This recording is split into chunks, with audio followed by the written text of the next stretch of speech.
Now, Uta. Jason Eckberg, Oraletti in place of. thank you. Shannon Dunfield, Here. Valerie Quintal, Uta. Sarah Wolf, Present. Ty Grauman, Present. Rebecca Lavalle, Here. Kayla Mitchell, Here. Grant Lacombe, Yes. Karen Collins, Uta. Lisa Wolf. Present, thank you. Thank you. I have British Columbia next, Paulette Flamond, Here. Walter Minot, Yes. Louis De Jager, Present. Patrick Harriet, Carmen Carrier for Patrick Harriet. thank you. Dean Gladue, Susie Hooper for Dean. thank you very much. I have Ontario next, President Margaret Froh, Mitch Case for President Fro. thank you. Chair Hank Rollinson, Present. Sharon Cadeau, Hello. hello. Joanne Young, Present. and Steve Callahan, Present. thank you. And Saskatchewan, Glenn McCallum. Sure, we'll see when he enters. Michelle Leclerc, Ota. Lisa McCallum, Here. Daryl Hammond, Here.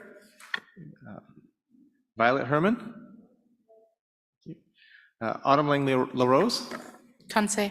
Tanse, Trisha Rosette, Trisha Nikifor-Crissett, good afternoon. Nickerforth, thank you very much. Ryan Carrier, Here. Brent Dignas, Violet Herman sitting in for him. thank you very much. Laura Burnoff, Uta. Marge Friesen,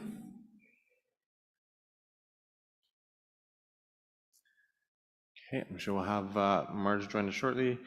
Mike Natamagan, Hello. Barry Falcon, Here. Dexter Mondor, Darlene McKay.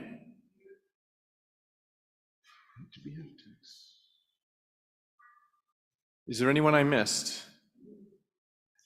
Mervyn Tex Bouvier. Aha. Thank you. Thank you. All right, go ahead. Whereas a distinct, before I do that, so we have President Glenn McCallum, who I just Who's wish here? to confirm that you'll be making, that you're moving this resolution. You're the mover. No, we'll be leaving it out. We don't have much time today.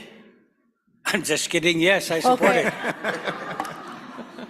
Excuse me, the live stream isn't on.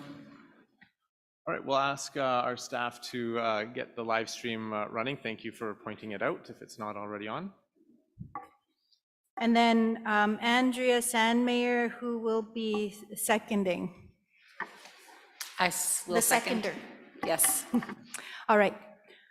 Whereas a distinct Indigenous people, the Métis Nation, emerged with its own collective identity, language, culture, values, way of life, and self-government in the historic Northwest prior to Canada's westward expansion following Confederation, and is represented today by the Métis National Council and its governing members, which are inclusive of knowledge keepers, elders, and youth.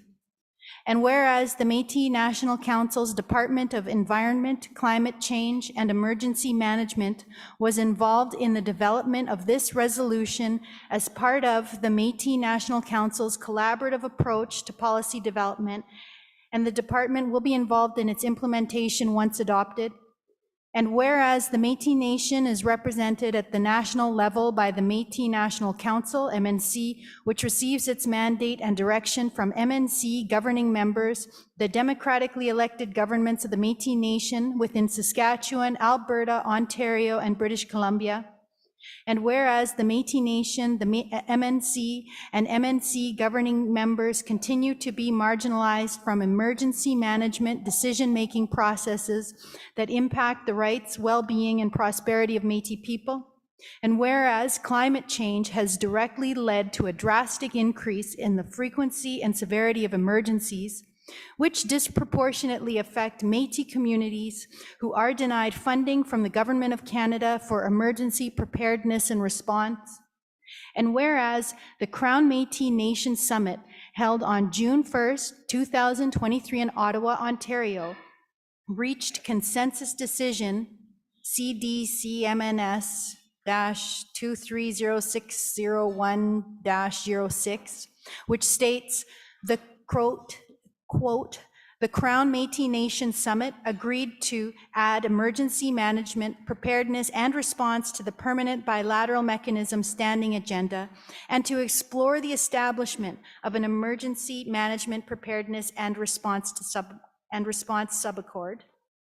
And whereas self-determination, self-government, and recognition of treaties committed to by Canada through the United Nations Declaration on the Rights of Indigenous Peoples, UNDRIP, Articles 3, 4, and 37, were identified as the top Métis priorities in Canada's United Nations Declaration Action Plan, the Action Plan.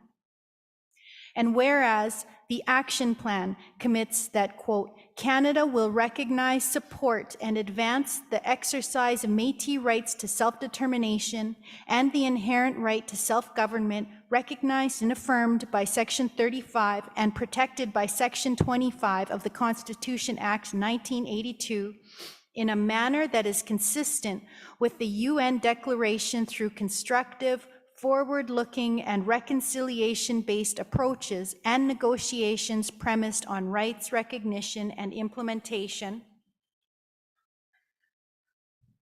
And whereas self-determination is intimately connected to participation in decision-making processes as articulated in UNDRIP Articles 5, 18, 19, and 34, and whereas the Métis Nation Council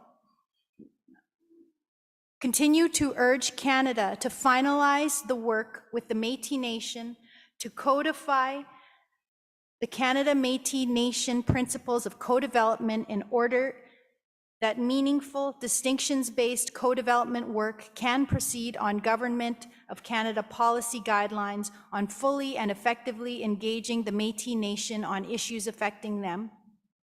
And whereas the MNC and Canada have expressed a mutual desire to work together in a manner that fulfills Canada's obligations and upholds the right to self-determination of the Métis Nation, now therefore be it resolved that the MNC will continue to work with the Government of Canada and MNC governing members, though through, I'm presuming, but we'll confirm that, appropriate mechanisms such as the PBM to, 1, advocate for MNC governing members' needs, priorities, interests, and concerns on emergency management, and 2, secure long-term, predictable, and sustainable funding and capacity for the MNC governing members to engage in and deliver distinctions-based services to their citizens and communities in emergency management. And 3, establish a common understanding of the Métis Nation's needs, priorities, interests, and concerns on emergency management as it pertains to both areas of federal and provincial jurisdiction, including exploring the development of a Métis National Emergency Management Strategy and identifying areas for cross-jurisdictional collaboration. It was moved by President Glenn McCullum. President Andrea Sandmeyer, do you second?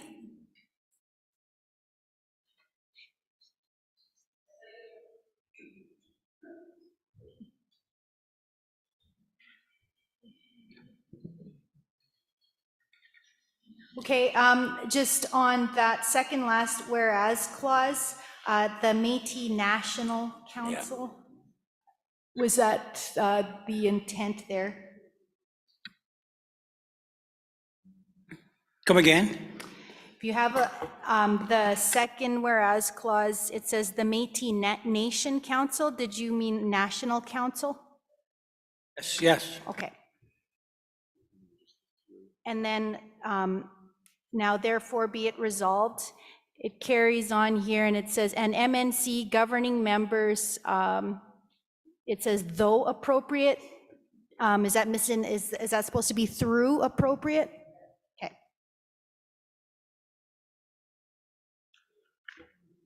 Okay, we'll go ahead to discussion. The mover, President McCallum. Thank you, Madam Chair. Muni ang kawan wi pinigi kan higa mas nahigiya. Our technicians and kawan wi pinigi chik. But anyway, I'm criticizing our technicians in Cree for those spelling mistakes or wording. But anyway, what I'd like to say about this is that it's a long time coming in regards to environment, climate change. There's a lot of things to be discussed, but it's a great start to be able to work with the government and hopefully come up with an emergency management and response plan that we need to have.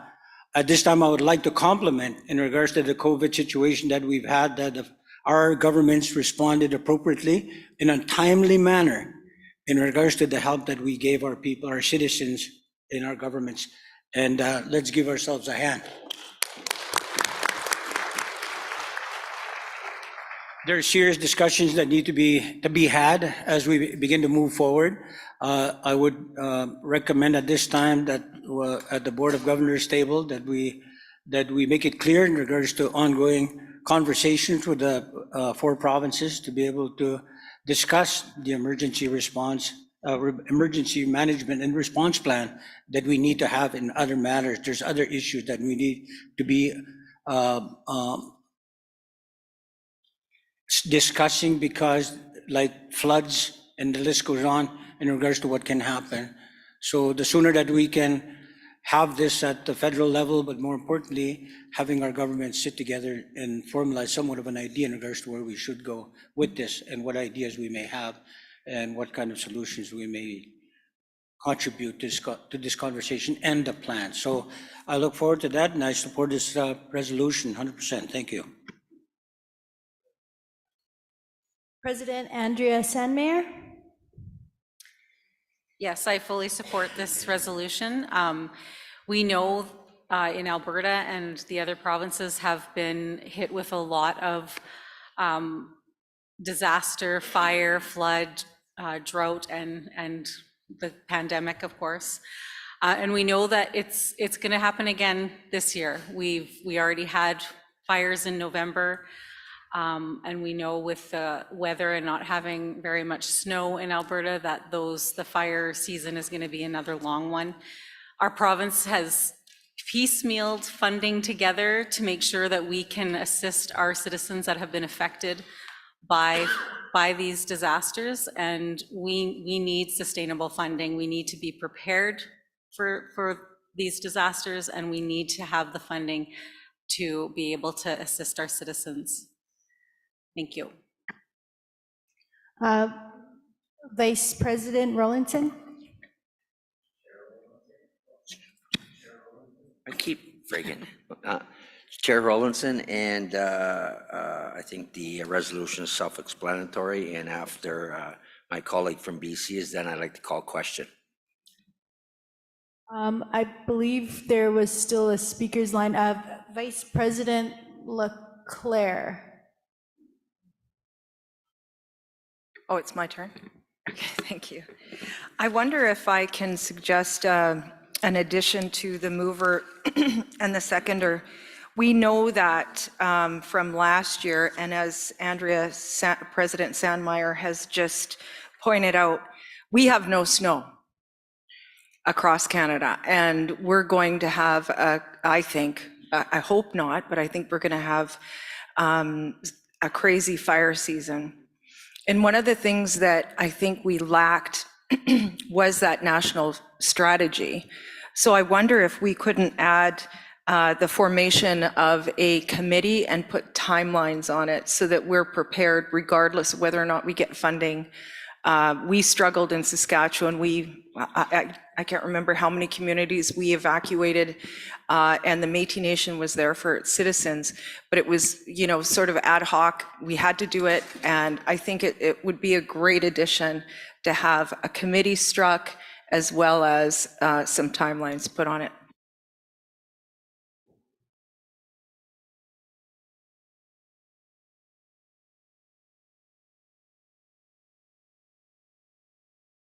Nope.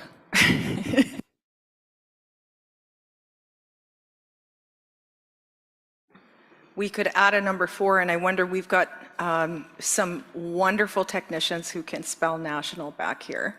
So I wonder if one of you guys could come up with something that would be workable.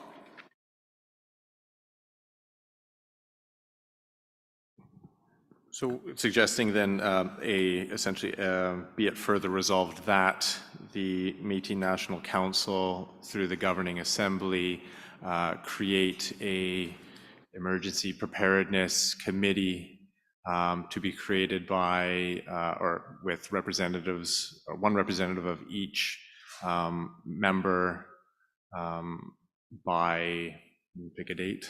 with I agree with that totally, because this resolution will be going to the federal government, and to be able to have that tied into that we're not waiting, and we're going to start hopefully planning out a plan. So, and that obligates us as the assembly anyway, to be able to have the Board of Governors create that committee. So I agree with it. Thank you. If I may, and what I'm going to suggest is using as an example last year's minutes where there was the creation of the bylaws review committee. And so that's where I'm just going to look at the wording and then of course look for the Assembly's agreement. So we would be adding and be it further resolved that the MNC General Assembly directs that a committee be established with a mandate, and I'll look for the suggestion to create an emergency preparedness committee. And then through terms of reference approved by the MNC Board of Governors. And then B, the composition of this committee will be as follows. A, one political brackets elected official appointee from each governing member, and I think we leave it at the governing member, or do we wish to include LMFO? We'll leave it at the governing members for the purposes of this resolution. B, one non-political quotes or brackets staff appointee from each governing member. C, one non-political staff appointee from the Métis National Council, who will serve as the main point of contact for committee functions. And then on to C, each governing member will select their appointees in whichever manner they choose and will inform the MNC by the next Board of Governors, or I don't know, what's the deadline that you would like for that?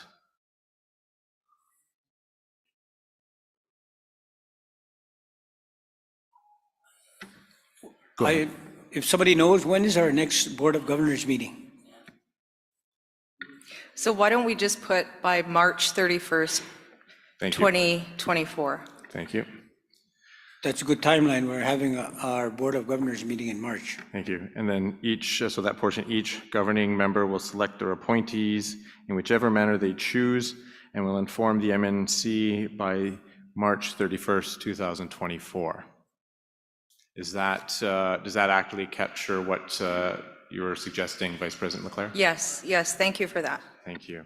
And I take it President McCallum, no issues with that? Yeah, yeah. Thank you. And President Sandmeyer? All right, thank you. I do see a hand or indication, sorry, text first, and then I've got LaRose. Yes, go ahead. I support this 150% because I fought fires mostly all my life. And the worst fires I ever seen in my life was last year. A wind of changing maybe 7 times in one day. Before it would be 2 or 3 times. And today now we still have fires in the muskates because of no snow. So we better be prepared. I just want to say that for the record. Thank you. Thank you. And I did have another speaker on my list before. I'm sorry, I missed Susie Hooper. Susie Hooper from Métis Nation, British Columbia. We totally support this resolution and think it should be passed without any more discussion, as question will be called after this. I would just like to note that British Columbia has just come out of its worst fire season in recorded history, as I know other provinces as well.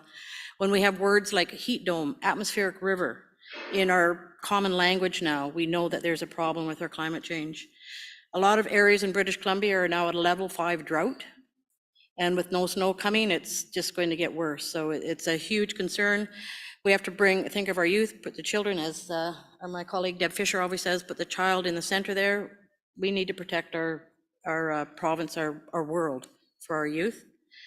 And this will only help us be preventive, not reactive all the time, because we're reacting to all of these climate change disasters that are coming. So this will support us and for us to become preventive, not reactive.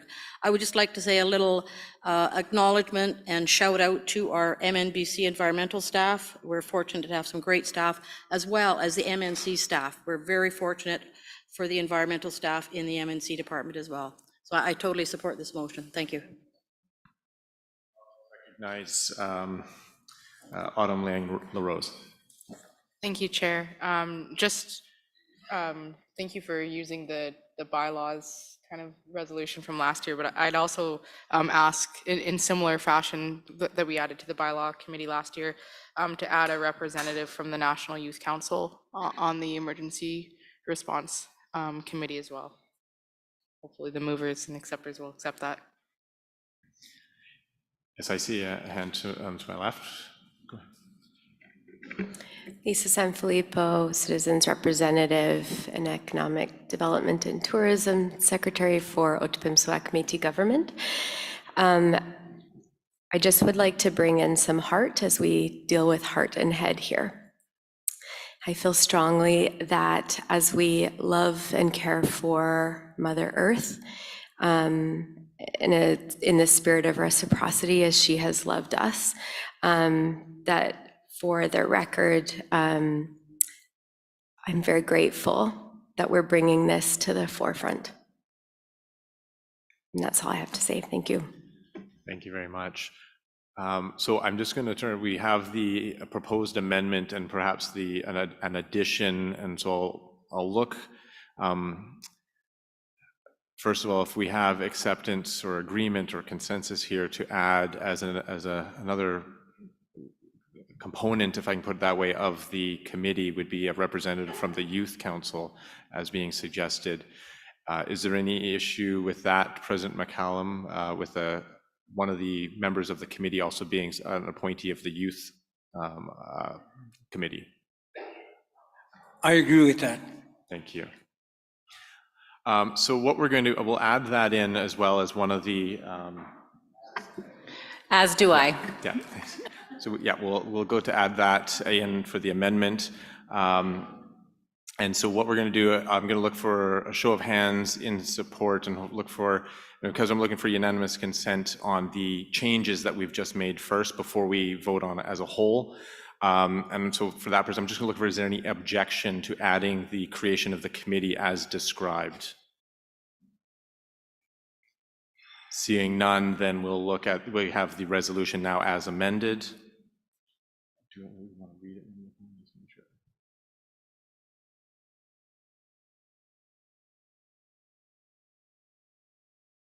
I'll look for, I know we just kind of came up with this on the fly. We have some of the template wording that from before. Is there any requirement, anyone wanting that we have read through it one more time just to make sure we've got it? I'm seeing heads shaking no. Great, I'll accept the will of the Assembly. So then we will vote on the resolution as amended. If you are in favor of the resolution as amended, please raise your hand.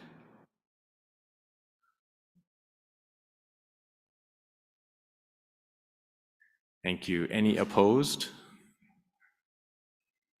Any abstentions? I love it when we get consensus on these. Thank you, everyone. That passes unanimously as amended.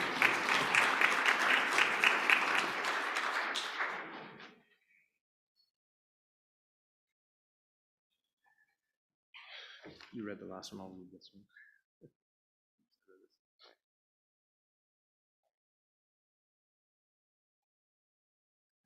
Excuse me, Chair. Yes, I have a question to pose to the floor. certainly, go ahead. Thank you. When we're going through the resolutions, we had received preliminary resolutions from MNC that we reviewed in our caucus. And I'm just wondering why health legislation resolution hasn't made it to the package for debate or discussion. Sorry, I'll have President Cassie Caron respond to that. Thanks for that question, Minister Friesen. We did discuss all of the MNC resolutions at the Board of Governors earlier this week and reviewed all of them to come to consensus on bringing these to the floor. At this time, we didn't bring forward, it was a decision of the Board of Governors to not bring forward the health legislation because there's a lot of discussions that we wanted to have around that prior to bringing that forward to the General Assembly to make a decision on. So as part of this meeting that we're having in late January to discuss the legal that we talked about yesterday, this is going to be a larger discussion before bringing it back to the General Assembly. So it was a decision of the Board of Governors to not bring that resolution forward at this time. Yes, go ahead if you have a Thank you. So I just want to request that the governing members of the Legislative Assembly consider health and health disparities in health legislation is as important as climate and environment and post-secondary education and early learning. It is so critically important that we receive equity when it comes to Métis citizens accessing healthcare, like our First Nations and Inuit kin. And I would like to speak to, I'd like to request that the governing members consider also striking a committee to talk about persons with disabilities. It's lumped into our health files. However, it's time now we separate persons with disabilities because the federal government is moving forward on a Disability Act and disability benefits. And what does that look like for Métis citizens experiencing disability? Thank you for the time. Thank you, Minister Friesen, and I take that note very seriously.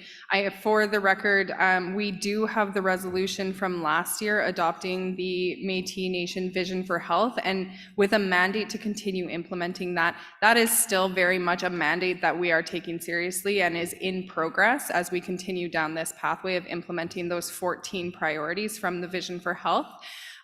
There is also a resolution coming in your packages there on striking that priorities committee, the leaders committee framework, of which we can immediately strike the health committee to be having those discussions, and even more so, you know, if we want to further specify the mandate of what that committee would do, can absolutely be done. And so that's coming up in the resolutions package, and I look forward to that discussion too. But thank you so much for that, Minister Friesen. Thank you for those questions and the comments, the clarification. We'll move next to the international resolution. This is on page 11 and 12. I believe we have Mitch Case as intended, or sorry, Hank Rollinson as the mover on this matter? Yes, I'll move on behalf of President Furrow, and seconder will be Vice Chair Cadeau. Thank you very much. So whereas a distinct Indigenous people, the Métis Nation, emerged with its own collective identity, language, culture, values, way of life, and self-government in the historic Northwest prior to Canada's westward expansion following Confederation, and is represented today by the Métis National Council and its governing members, which are inclusive of knowledge keepers, elders, and youth. And whereas the Métis National Council's Department of Intergovernmental and International Relations was involved in the development of this resolution as part of the Métis National Council's collaborative approach to policy development, and the department will be involved in its implementation once adopted. And whereas the Métis Nation is represented at the international level by the Métis National Council, MNC, which receives its mandate and direction from MNC governing members, the democratically elected governments of the Métis Nation within Saskatchewan, Alberta, Ontario, and British Columbia. And whereas the Métis Nation has been historically and continues to be marginalized and excluded from international decision-making processes that have clear impacts on the rights and prosperity of Métis governments and citizens. And whereas the 2017 Canada Métis Nation Accord identified, quote, international, close quote, as an area of future priority and continues to be discussed in the context of the Canada Métis Nation Permanent Bilateral Mechanism. And whereas Articles 3, 4, and 37 of the UNDRIP affirm the Indigenous right to self-determination, which is intimately connected to participation in decision-making processes, as articulated in UNDRIP Articles 5, 18, 19, and 34, both domestically and internationally.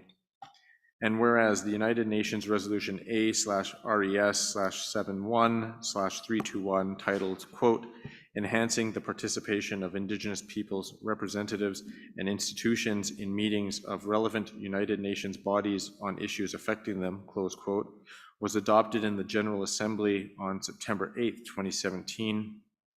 And whereas the Métis National Council continues to urge Canada to finalize the work with the Métis Nation to codify the Canada Métis Nation principles of co-development in order that meaningful, distinctions-based co-development work can proceed on Government of Canada policy guidelines on fully and effectively engaging the Métis Nation on international issues affecting them. And whereas the United Nations Declaration Act Action Plan Measure 72 commits Canada to, quote, co-develop with First Nations, Inuit, and Métis rights holders or their national designates distinctions-based whole of government policy guidelines on fully and effectively engaging Indigenous peoples on international issues affecting them with a commitment to explore the development of policy in specific areas where appropriate, close quote.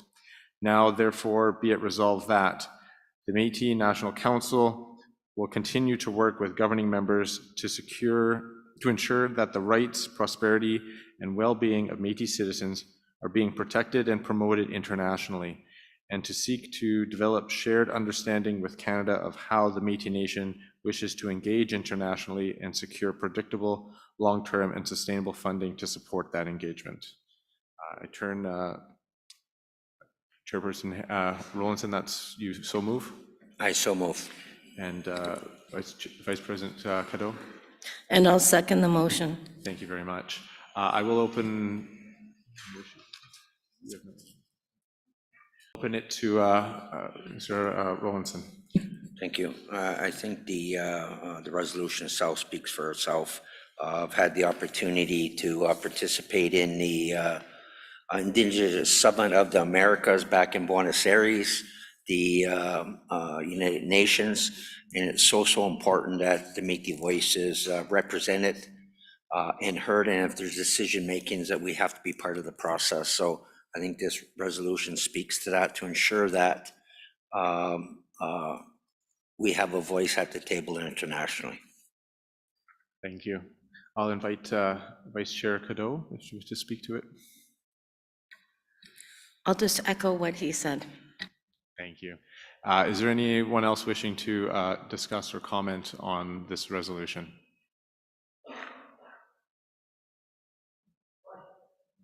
Hearing question, not seeing anyone wishing to discuss any further. I will look for unanimous consent, or we'll see if we have unanimous consent. If those in favor of the resolution as presented, please raise your hand.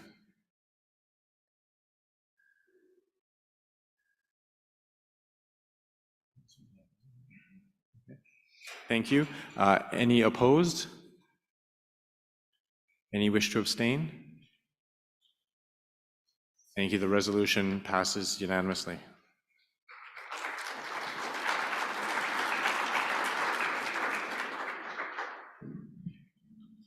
So the next item is create a policy area specific leaders committees framework. That's at page 25.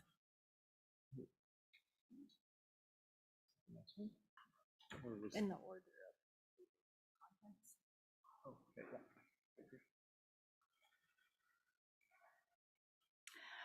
of Vice President Walter Minot is here as the mover. And Minister Patrick Harriet is the seconder. Oh, okay. Carmen Carrier, who is in.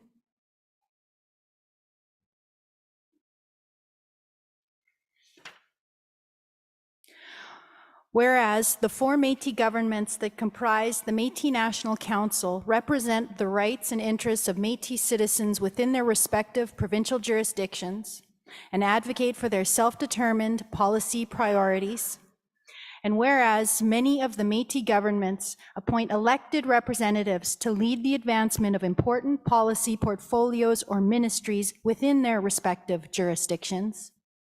And whereas the Métis National Council, MNC, exists to advance the shared priorities of its governing member Métis governments. And whereas the MNC's policy direction is set by the Métis Nation General Assembly and implemented via the interim decision-making authority of the MNC's Board of Governors. And whereas technical committees comprised of appointed governing member and MNC staff are tasked with advancing policy directives under the Board of Governors' oversight.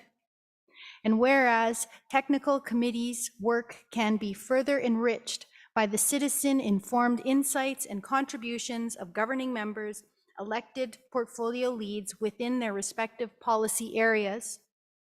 Now therefore be it resolved that the Métis Nation General Assembly, we may want to correct the wording for that, direct the Board of Governors to establish a policy area specific leaders committee framework that provides greater ability for governing members, elected portfolio leads, to provide ongoing insights into national level policy and advocacy efforts.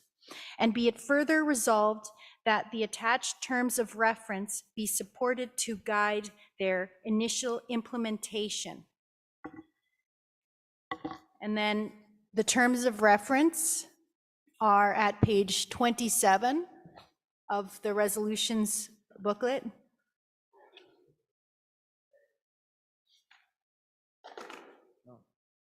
It's on my 27. The following page. Terms of reference, Leaders Committee, date revised and approved by BOG. Authority, the Leaders Committees exist by virtue of a motion from the Board of Governors, BOG on date. Purpose, the purpose of the Leaders Committee is to support the BOG in implementing the priorities established through the MNC's annual General Assembly, while strengthening governing members' ability to advise on national level policy and advocacy efforts, creating space for Métis Nation elected officials to discuss and provide advice on shared priorities, fostering national collaboration and relationship building on shared priorities. Reporting relationship. The Leaders Committees will report to the BOG through the committee chair. The committee shall report to the BOG on an ad hoc basis. Composition. The members of each committee shall be appointed by the BOG. Each committee shall be comprised of bracket 5, consisting of 4 appointees, selected by the governing members' presidents and the MNC president. Each committee shall invite observers and technical experts at its discretion. Term. The appointments to the committee will be for an initial term and will expire annually at the MNC Annual General Assembly, at which priorities will be reassessed and new committees will be struck. Staff support. MNC staff shall assist the committee in scheduling and preparing for its meetings as required. Minutes of each committee meeting shall be prepared by MNC. Key duties and responsibilities. Attend semi-annual briefings of the MNC Technical Committee on the specific portfolio. Identify shared portfolio-specific priorities. Advise on portfolio-specific political direction. Provide recommendations to the Board of Governors and Annual General Assembly on the specific portfolio. National level engagement with elected officials on established priorities. All recommendations must be submitted by the Leaders Committee to the BOG for approval.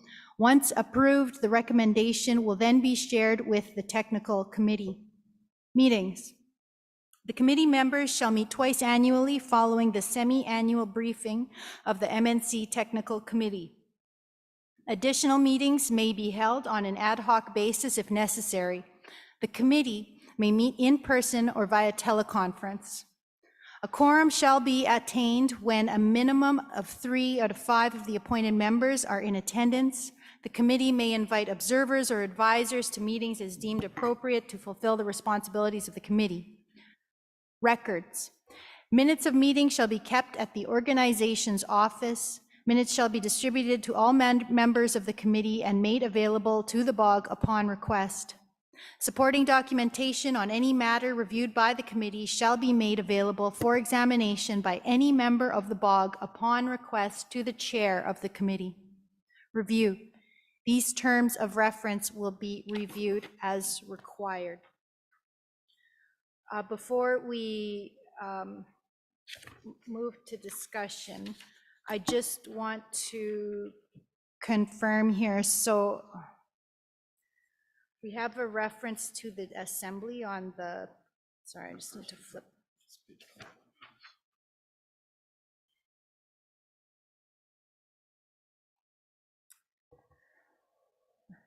Okay, so the fourth whereas clause, the MNC's policy direction is set by the Métis, I'm suggesting this be clarified, the Métis National Council General Assembly.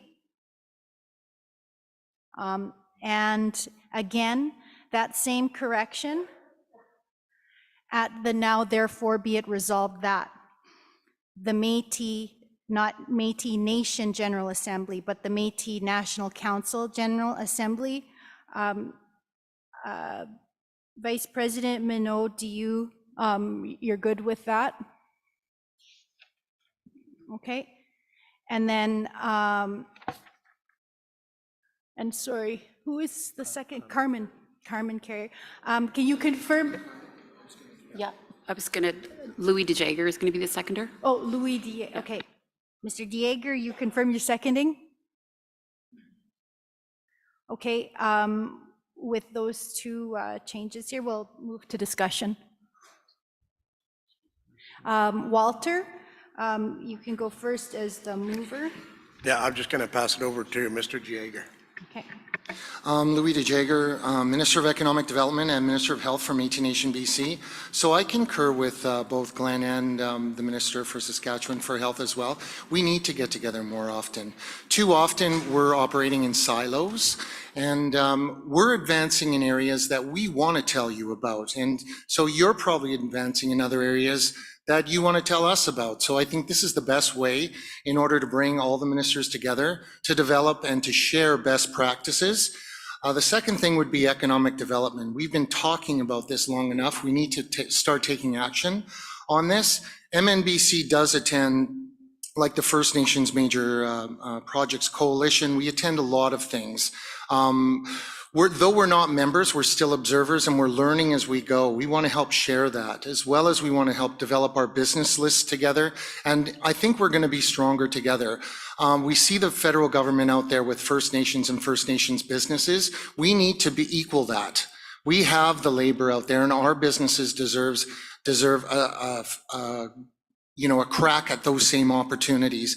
That's not happening right now, and I think together, if we form these or if we pass this resolution, I think that's going to enhance that, and I can't wait to start the work. Minister Friesen. Thank you, Madam Chair, and thank you. I echo my colleague from MNBC. I'm happy to see that we're revisiting the leadership tables, because it's important that even though our technical teams have done incredible work, they don't make the decisions on behalf of our governing bodies. So I'd like to commend the Board of Governors and this Assembly to revisit the policy tables, and let's get to work. Marcy. Then Mitch Case.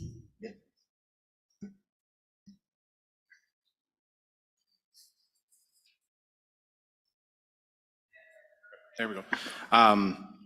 Yeah, no, I just want to speak in favor. I think we've considered this in the past, and you know, we've seen in the past where some of these things weren't working, right?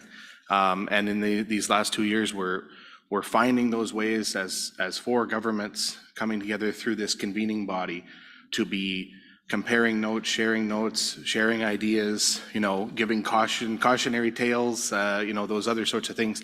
And I think that this greatly enhances our ability, particularly also when you consider that, you know, the statistics still show that we are still one of the most mobile people in this country. A lot of our, you know, citizens move back and forth between governing members in, you know, various times in their life or various times in the year even.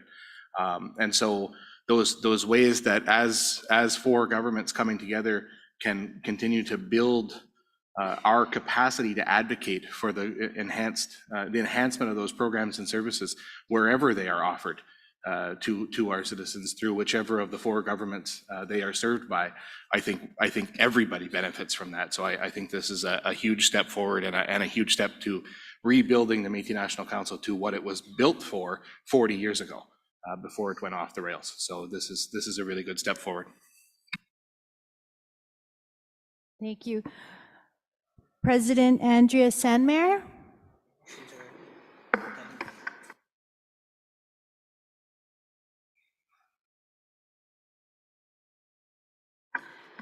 I'm just questioning why the terms of reference are included in the package, because they haven't been approved at the BOG.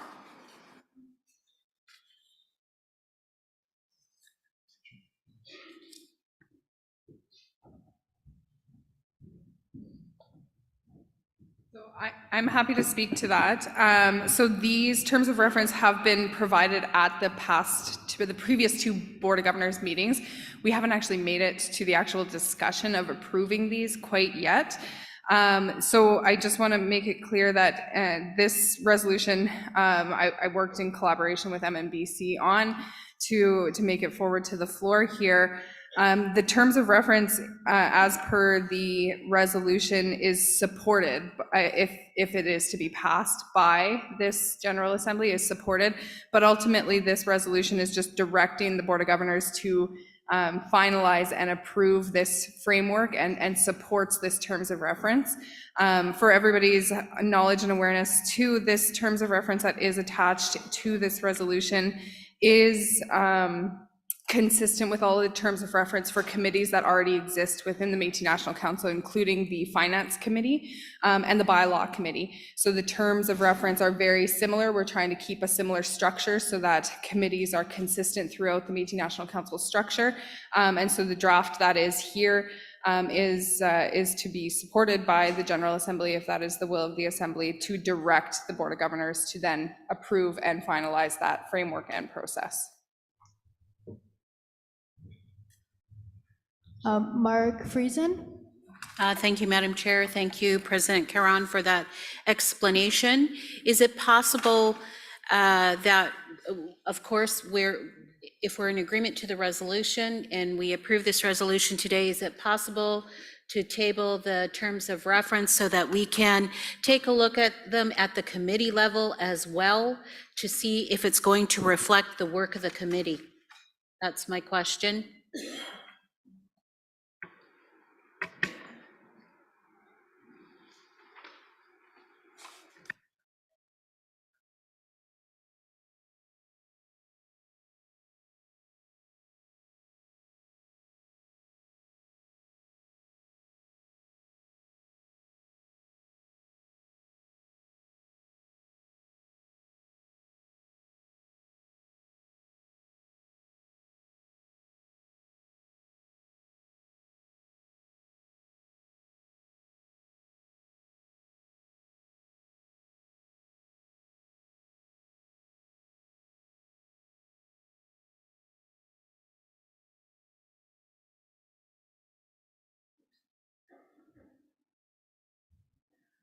I guess a couple things. First, the terms of reference, the committee terms of reference will always need to be approved by the BOG in the first place, and the terms of reference do contemplate the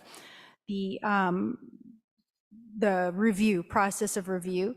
But also second, it may, I don't know if this is something that might assist, but at the second further be it resolved, it could be resolved that the attached, insert the word draft terms of reference be supported to guide their initial implementation. President Friesen, Minister Friesen. Thank you for the upgrade. Thank you. I'm fine with draft terms of reference. Okay, there's a motion to amend that resolution by inserting draft terms of reference, that they be supported to guide their initial implementation. Is there a seconder for that amendment? Vice President Leclerc? Okay, and let's see if,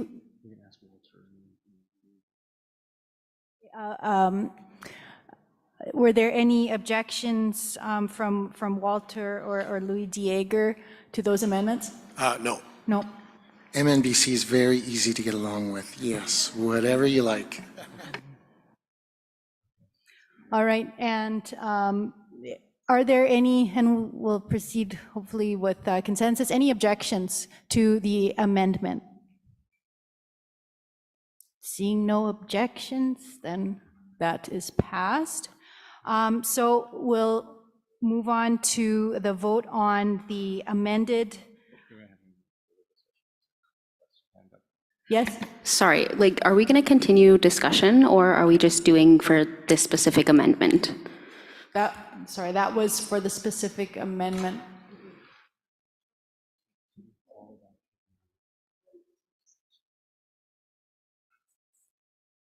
If there's additional comment, we can continue discussion before passing or voting on the amended resolution. No, I just want to like add another amendment. So like, yeah, like it's like separate from this amendment right now. Okay, what was the proposed amendment? I just wanted to add to the like now therefore be it resolved, add another clause just to ensure that youth voices are properly represented and that we have a youth representative on the committee as well, like have one appointed. And it doesn't have to be specifically from the National Youth Council, but having just a youth representative.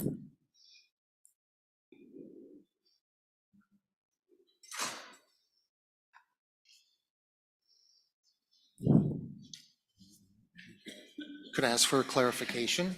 Yeah, so like adding just onto like another, be it further resolved, that to ensure that there is youth representation for all the priority areas of the MNC by having a youth representative be a member of on the priority committee.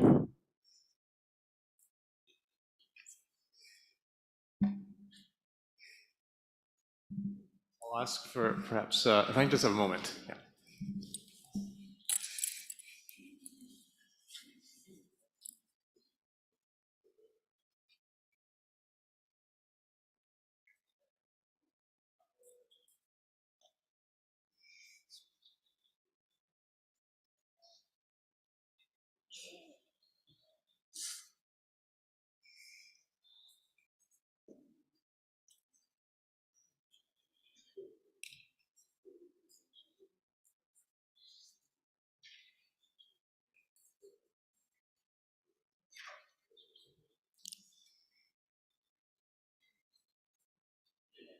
Thank you for your patience.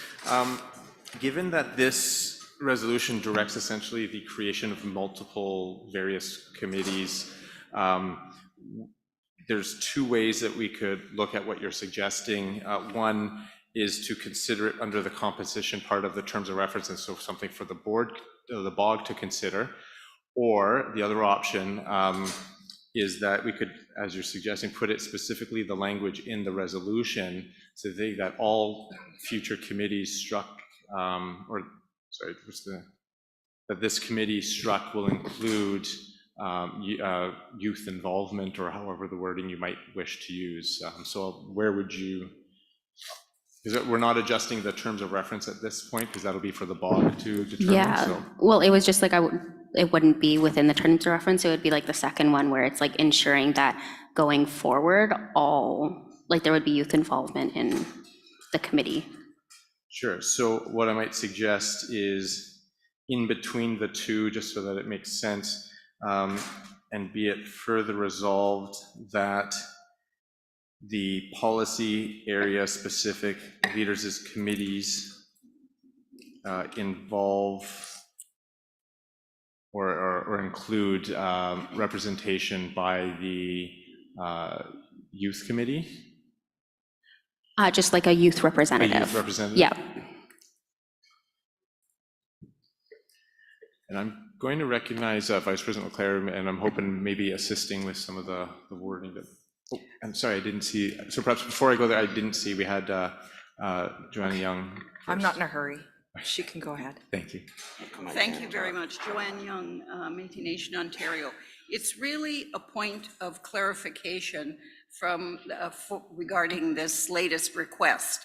My understanding of this resolution is that the recommendation would be that each committee would have a member, an elected leadership member appointed by each of the governing members, so that economic development would have a representative from MNBC, sorry, I'm still calling you MNA, apologies, MNS and MNO. And so I'm just requesting clarification that in addition to that, what is being requested is a youth representative on each of those committees as well.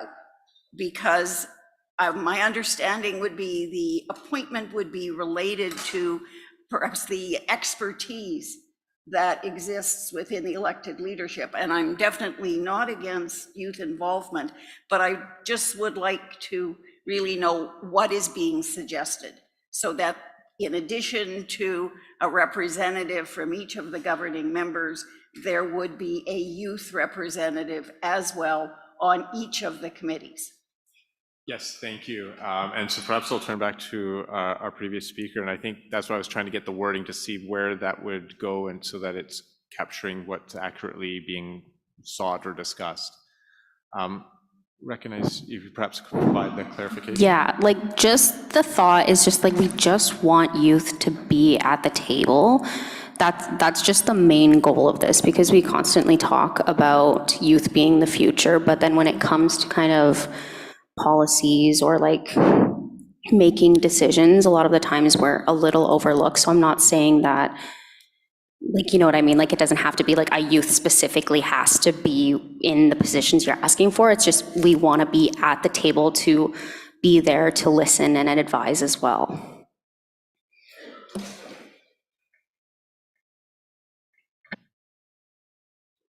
Vice President Leclerc. Thank you. And I'm going to start by saying I think you should be involved with everything. And our elected president, Autumn Lang-LaRose, has heard me say this before, and I love her and respect her. But with respect to placing that in the resolution, one of the things it does is it takes away from our ability. So our president, in our constitution in Saskatchewan, our president appoints who would sit on these committees. So if we're considering this, I think it should be a policy anyway. Like, I think that should be a policy that the MNC has, especially now that we have a national youth committee. And certainly, you know, the youth's voice is very important, as well as the elders' voice.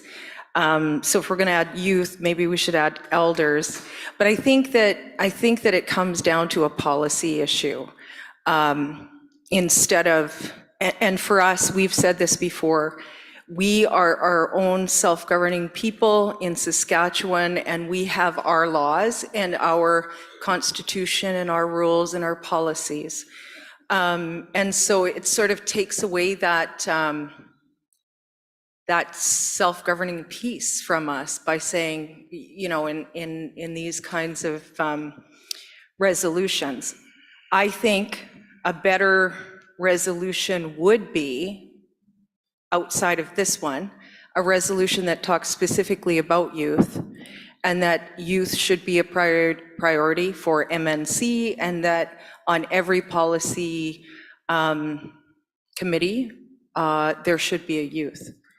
I don't know where we put it in here unless we put it into the terms of reference and ensure that there's youth voice with the terms of reference. And maybe it's a suggestion to President Caron and the BOG that every terms of reference should include youth and elders.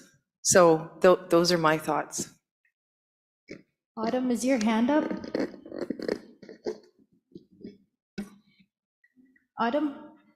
Thank you, Chair. Thank you for those comments, and yes, and I'll say yes and to those, because I'm excited that we'll have a resolution next year to ensure that we're on every committee. But I think what we're trying to get at with this one is, I don't necessarily think it is overstepping in terms of our self-governing abilities, because we are a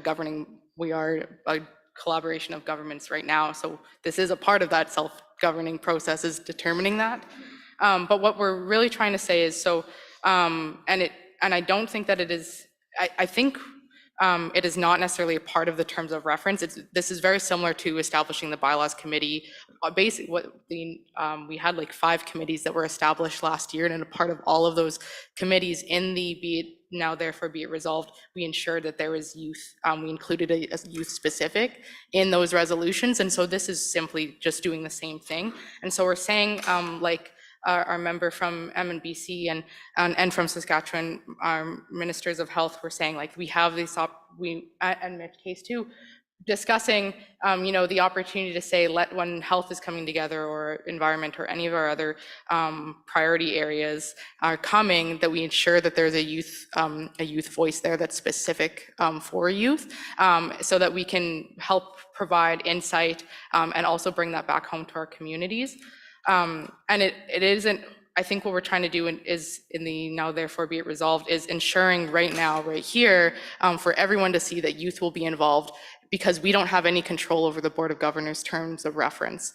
And I think maybe what could be more helpful is to add wording for the Now Therefore Be It Resolved, is because we also acknowledge that there's a large number of these priority areas, and there's only 4 of us right now on the National Council, is something that we'd like to see is it isn't just us, it isn't just our voices, but ensuring that we have a youth voice there. So, you know, if we have someone coming on health, then maybe that's their, you know, a youth, that's their specialty area that can provide that insight. So perhaps we could even add the wording that a youth representative be on the priority, on whatever priority committee there is on the priority committees as selected by the National Youth Council. So that's something that, you know, the Board of Governors will go back, or the members of the governing bodies will go back and pick their own delegation. The National Youth Council will also say, here's the youth for environment, for health. Does that work?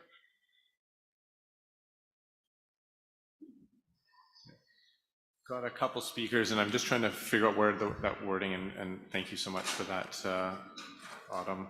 The speakers list I have Hank Rollinson, Mitch Case, and then President McCallum in that order.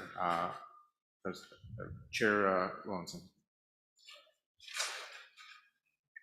If I can get you to mics off, I've got your names now, just so that. First off, I support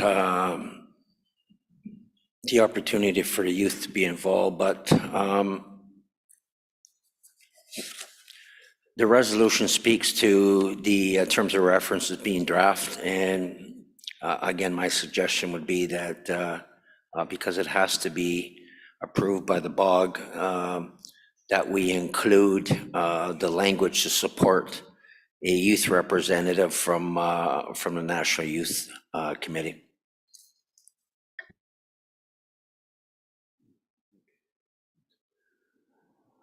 Mitch Case? Yeah, thank you, Mr. Chair. So as a youth leader from a bygone era, I think this is a huge step forward in terms of the fact that we're even having this discussion. Nobody's hollering at the youth. Nobody's telling them they should just be grateful they were even allowed to be here and observe and all kinds of other nonsense that used to go on. I think this is a real big step forward. One of the things that I think if we,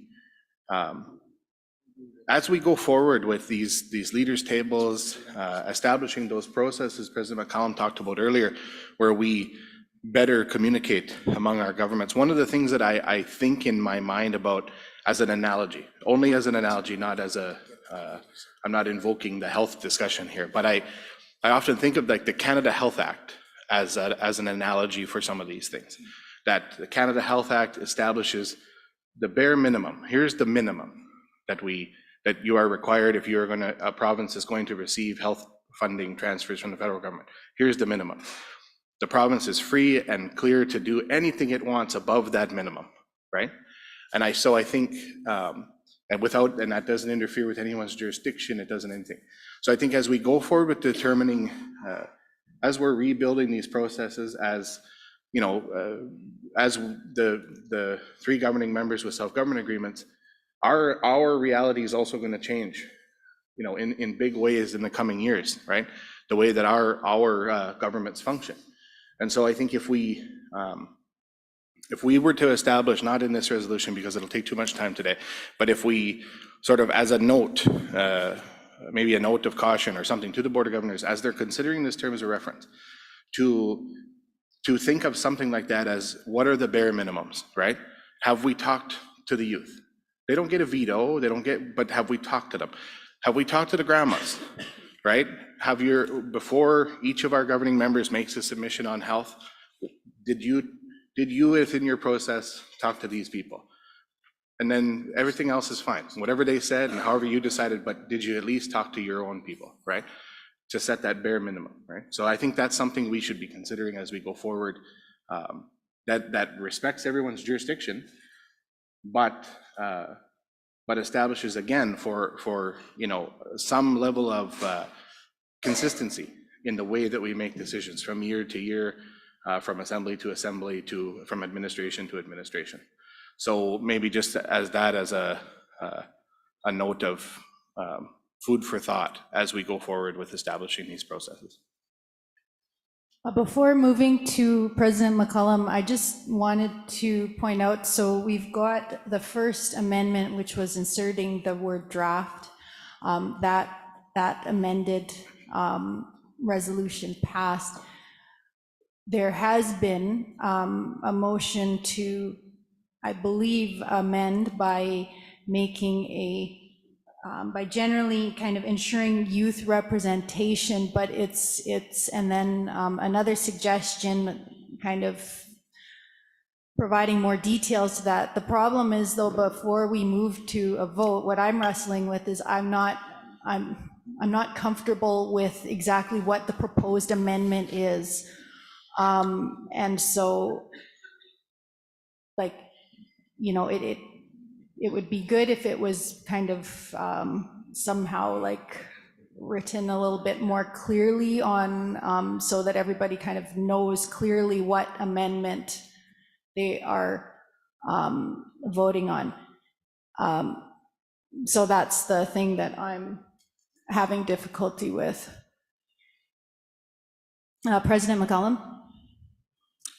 Thank you, Madam Chair. Asumi naman apiago inuguhtaya kagwes kaya mihituya kagwes isuipin gya manag knes ka piakuta munji hitina ni waman yuk sa gaispayik.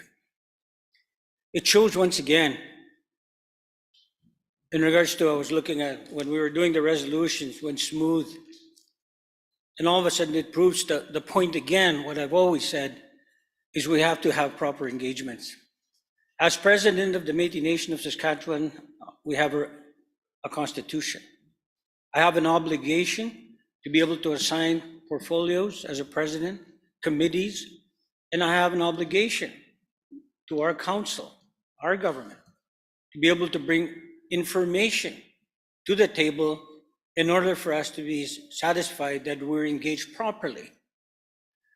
Even though I liked the resolution in its intent, but right now, it still worries me that we don't talk enough.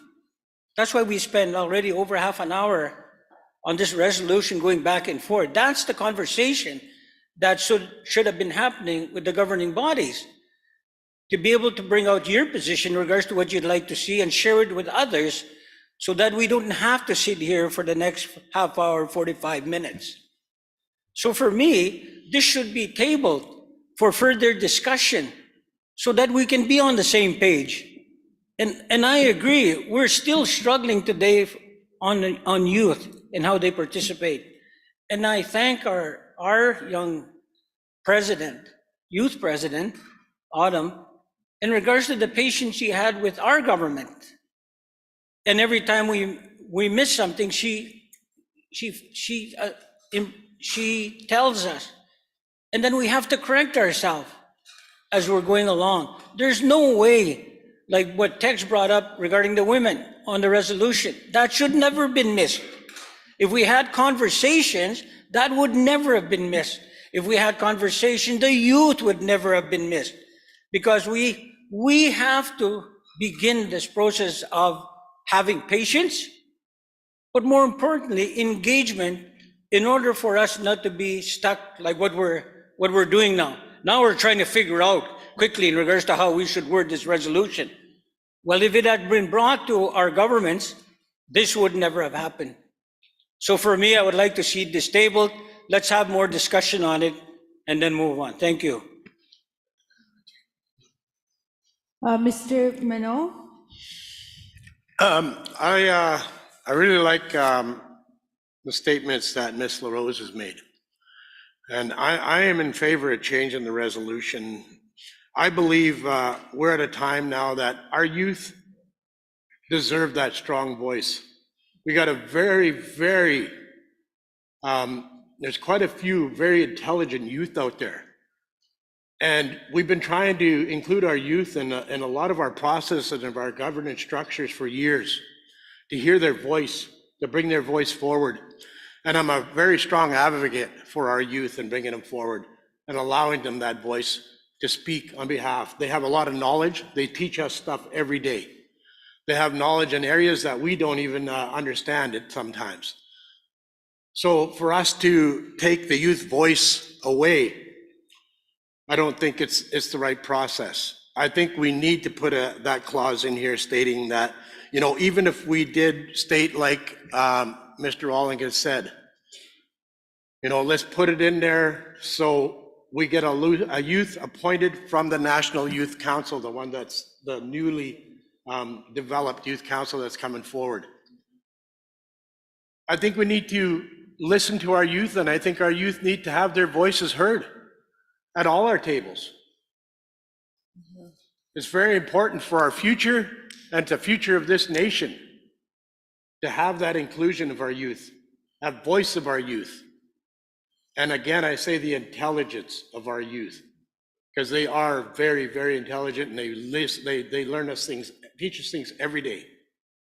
So I'm strong support of what Ms. LaRose has stated, and adding that, and it be resolved, further resolved, and put that one statement in there, including the youth. And if it's not an elected position, appointed by the Métis National Council Youth Council that is being presented now. Thank you. I do have 4 speakers on my list, but I'm going to suggest a couple of options, particularly given how much time we've been spending on this and some of the comments that we've heard.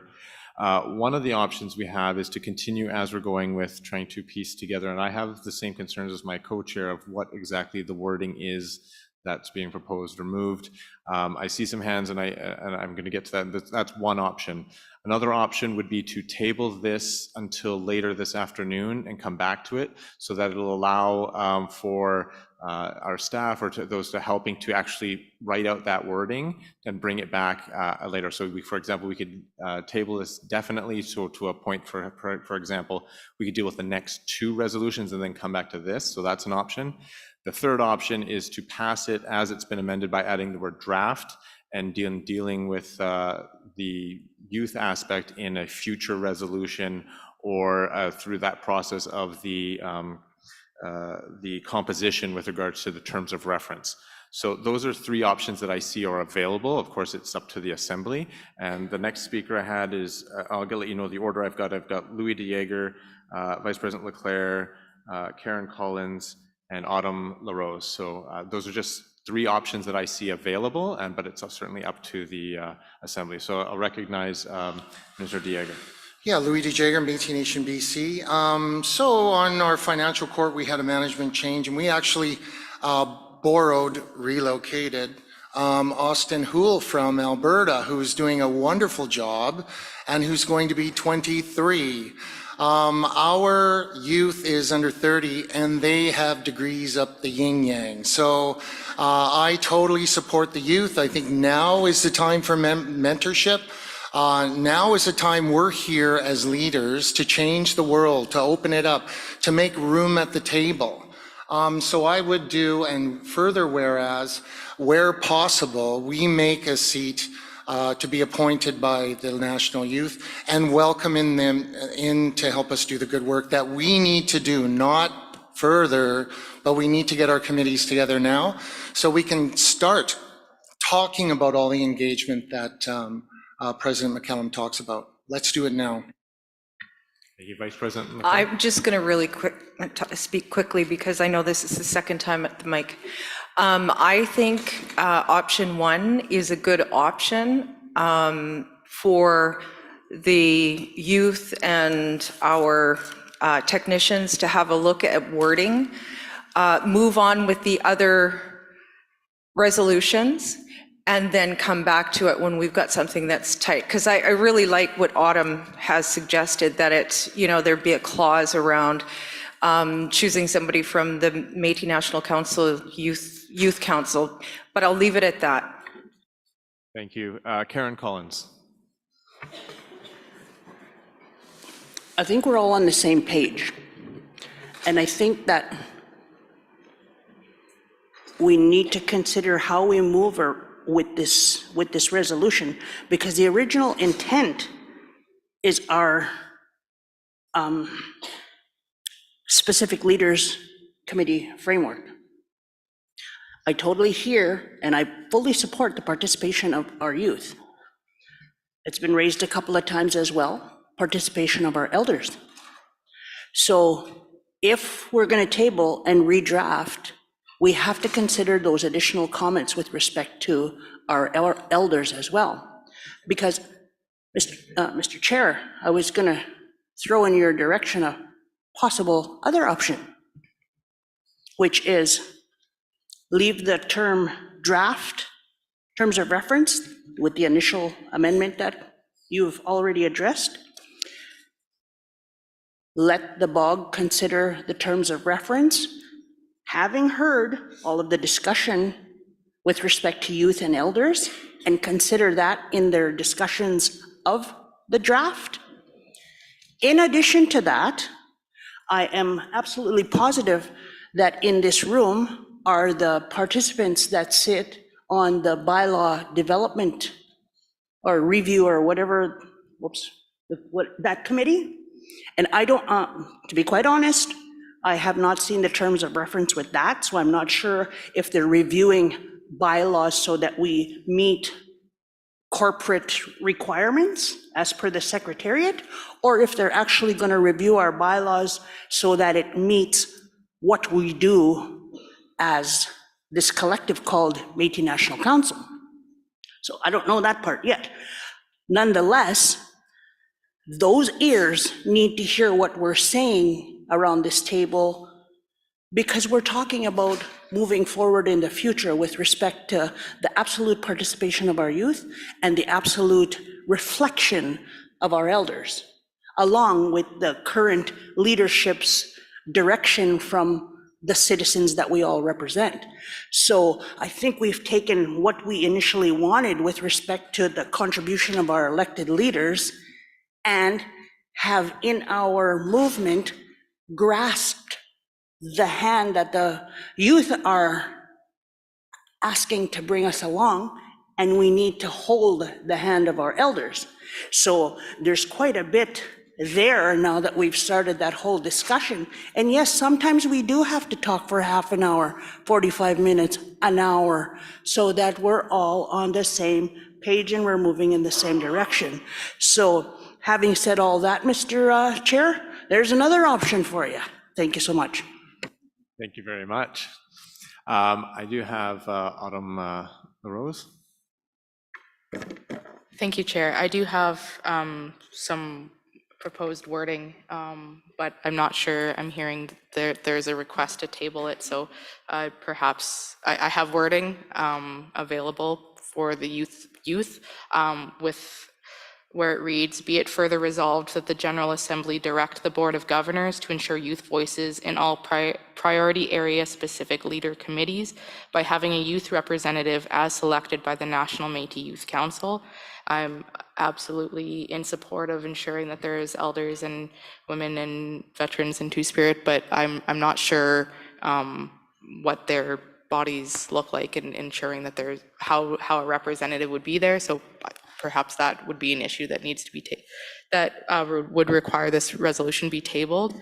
And then I know we've been talking about it, but you know, and I appreciate what Glenn said in terms of the fact that you know we haven't been included, and we just had our first ever National Métis Youth Council meeting, and one of the things on the agenda was an update from the MNC on the National Métis Youth Accord and Youth Strategy, and that was a resolution that was passed in 2018, and we didn't have an update. And so I think we're just getting a little bit tired of not having updates and being forgotten about being on these committees. So you know, this is a fix for this year and certainly for next General Assembly, or if that's even a resolution, perhaps that's a resolution that goes to the bog, that now that we do have this specific body of youth who are here and who are all democratically elected by youth in our provinces, we can move forward in ensuring that we won't be wasting time in General Assemblies because we'll just be a part of it. Yeah, and before I get you to turn your microphone, can you repeat the proposed wording once again, just so we can write it down? Be it further resolved that the General Assembly direct the Board of Governors to ensure youth voices in all priority area specific leaders committee by having a youth representative as selected by the National Métis Youth Council. Thank you. Do we have? I second that. I have a seconder, but I'll recognize the hand up first. Yes, go ahead. Hi, Shannon Dunfield, Otipemisiwak Métis Government. I'm wondering if first of all, I just want to say how much I really appreciate and want to acknowledge our youth for being so brave to continually raise these and make us really, you know, understand that how important their voices are at the table. So I just want to take that moment and congratulate them for being so brave in a room full of adults.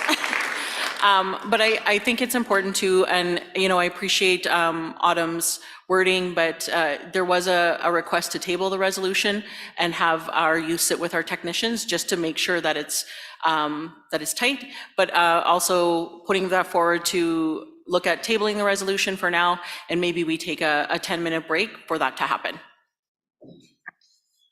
What I'm going to suggest, we've sort of had, and this is the difficulty with the process, we've had motions to amend, but without having the wording before it, and we haven't had seconders for, and including for the motion to table. What I'm going to suggest, we take 10 minutes. If anyone needs to want to take a bit of a stretch your legs, if anyone needs to use a washroom, and then we'll be back and we'll get that wording, make sure it's clear and everyone has it, and we'll get right on with that and continue. So not a tabling, but a 10-minute health break. But I'm going to look for, no, before everyone's gone though, it's up to the Assembly. So I'm going to look for a showing hands if that's the way we wish to proceed, with a 10-minute break, health break, and using that time to as suggested, use the wording. Raise hands if you're in. Hands if there are objections. Okay, 10 minutes, please. Yeah. 10-minute break.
If we can have everyone take their seats.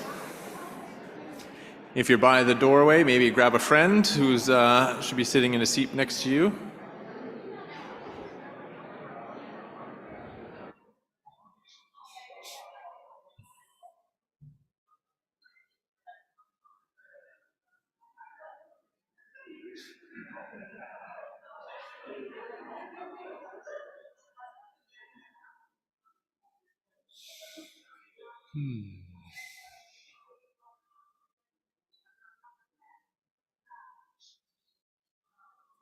What's good is when we're doing this at MNC and meetings, they'll have like the wording up there, but then like if there's amendments, like we'll type it in, and so you can see it like in the red, and so it's people have a better view of like what's going on.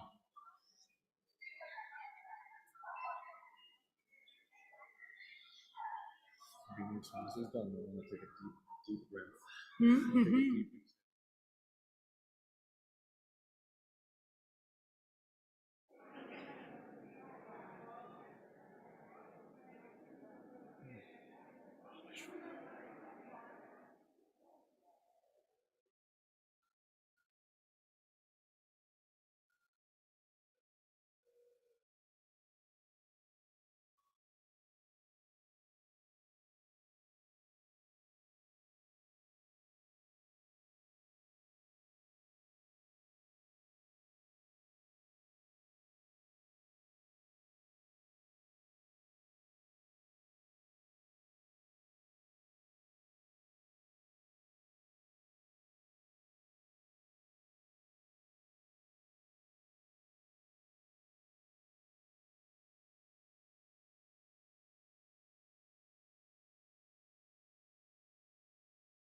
Call the meeting to order, please.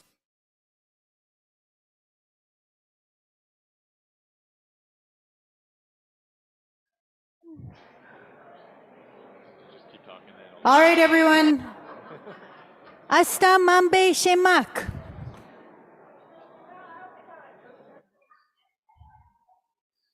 We're going to be calling the meeting to order.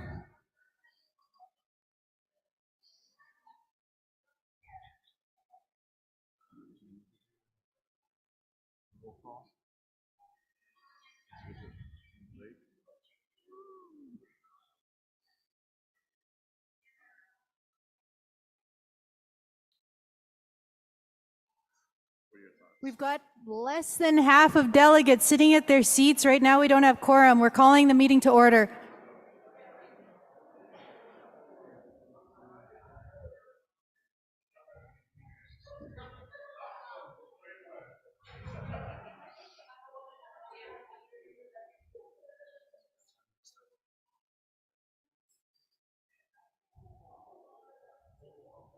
I think we should quickly do quorum or roll call. We are going to, I'm afraid, we're going to quickly do roll call. Paulette Flamand. Walter Minot. Louis De Jager. Present. Dean Gladue. Deb Fisher in his place. Okay, and Patrick Harriet. I can't remember who. Carmen Carrier for Patrick Harriet. Okay. Glenn McCullum. Michelle Leclerc. Lisa McCullum. Daryl Hammond. Here.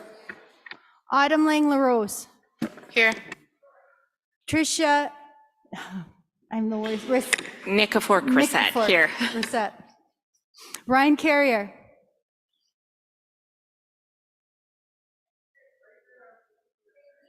Brent Dignas. Alternate Violet Herman sitting for Ben Dignan. Okay. Laura Burnoff. Here. Marg Friesen. Here. Mike Nadamagan. Yep. Barry Falcon. Here. Dexter Mondor. Darlene McKay. Mervyn Tex Bouvier. Here. I think that's Andrea, Métis Nation Alberta, Andrea Sandmayer. Nelson Lucier, Grant, sitting in. Okay, thank you. Bobby Palaluk, Here. Joe Chodzicki, Here. Lisa Sanfilippo, Present. Jason Cherno, Ote. Jason Eckberg, Oraletti for Jason. Shannon Dunfield, Here. Valerie Quintal, Here. Sarah Wolf, Present. Ty Groman, Present. Rebecca Lavalley, Here. Kayla Mitchell, Present. Grant Lacombe, Yes.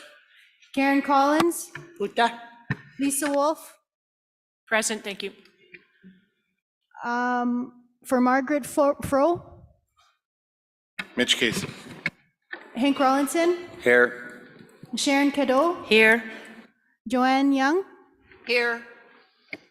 Steve Callahan. Present. Okay, we have quorum. So we have, we'll call the meeting to order.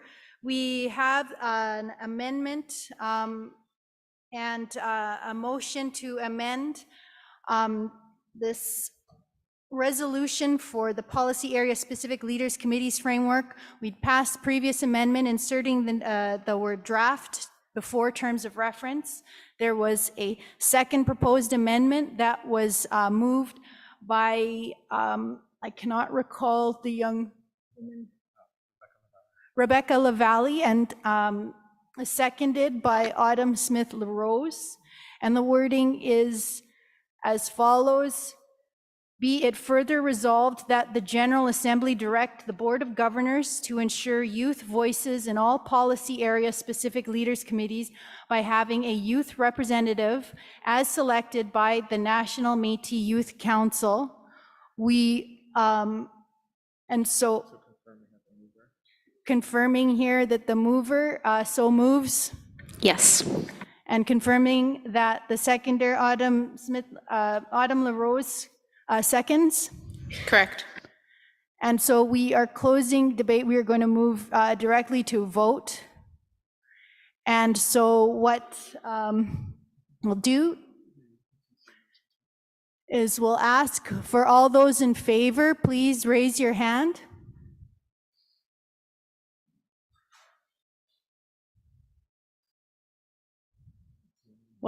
Okay, and then all those, anyone opposed? Any abstentions? That passed unanimously for that amendment. Now that resolution, let's not get too excited. And now we will do a vote, the resolution as amended. Hopefully we can stay on this consensus train. We'll keep it rolling. All those in favor, please raise your hand.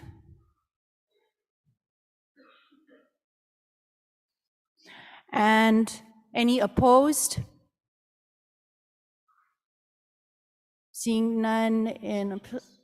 Any abstentions? Seeing no abstentions, the motion proper passes unanimously.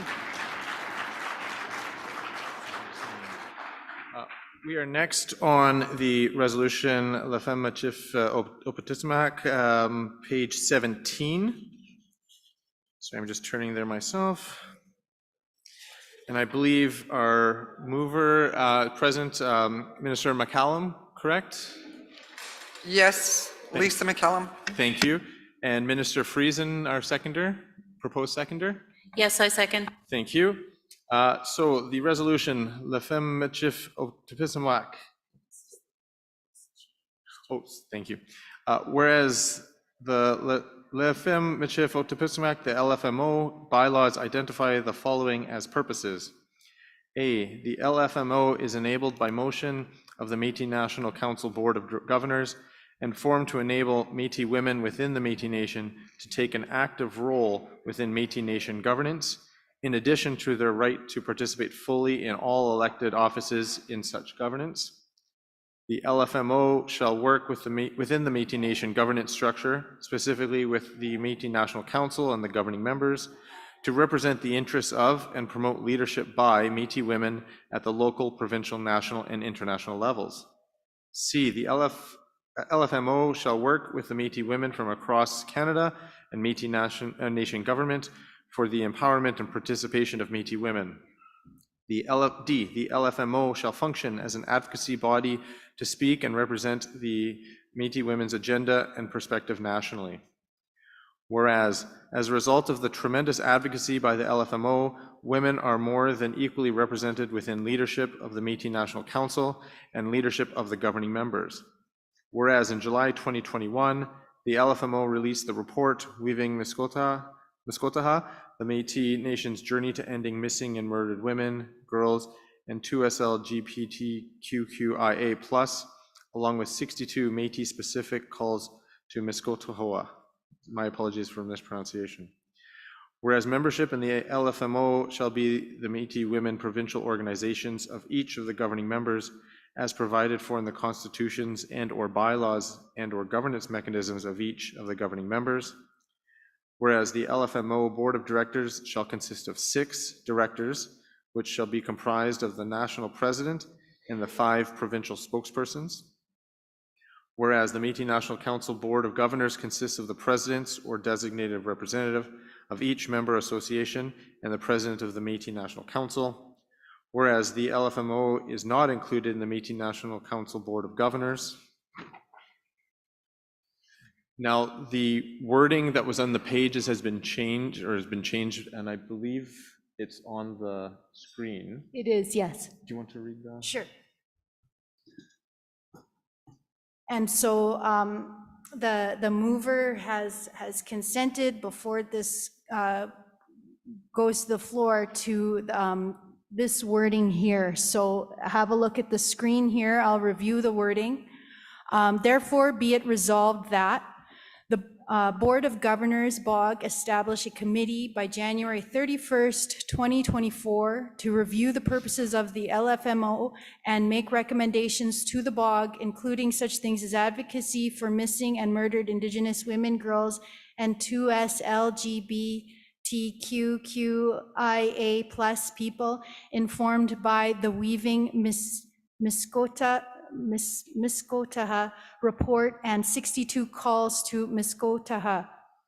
2, all program-based funding should be operationalized immediately by the governing members of the National Council.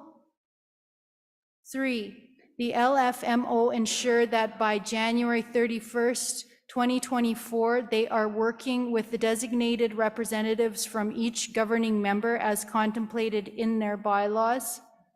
4, that within 6 months, the committee provides a progress report of the recommendations to the BOG. Thank you very much. And so I just confirm our mover, Minister Lisa McCallum. Yes, I speak in favor of the motion. It's very self-explanatory. Thank you so much. I ask this assembly to support this motion. Thanks. Thank you. And our seconder, Minister Marge Friesen. Yes, I support the amendments, and I also request that the governing members support this motion. Thank you. Thank you very much. I'll open it to debate, and I've got Vice Chair Cadeau. Hi, my name is Sharon Cadeau.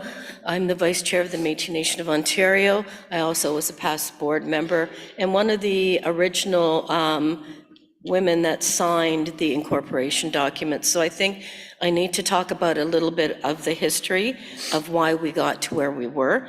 At one time, there was an issue within MNC, and all of the money that we got, because we weren't incorporated, was tied to MNC, and all the money was frozen because I believe it was the national president not calling an election and all of this kind of stuff. So we couldn't have meetings, everything was frozen. So we actually met in Alberta, Edmonton, and hosted by the women there, so much appreciated. And so we had a meeting and we talked about it, and It took, so a lot of the women were ready to go then, but Ontario and Alberta were not ready to incorporate anything until we spoke to the women. So it took 2 extra years for Ontario to get the funding and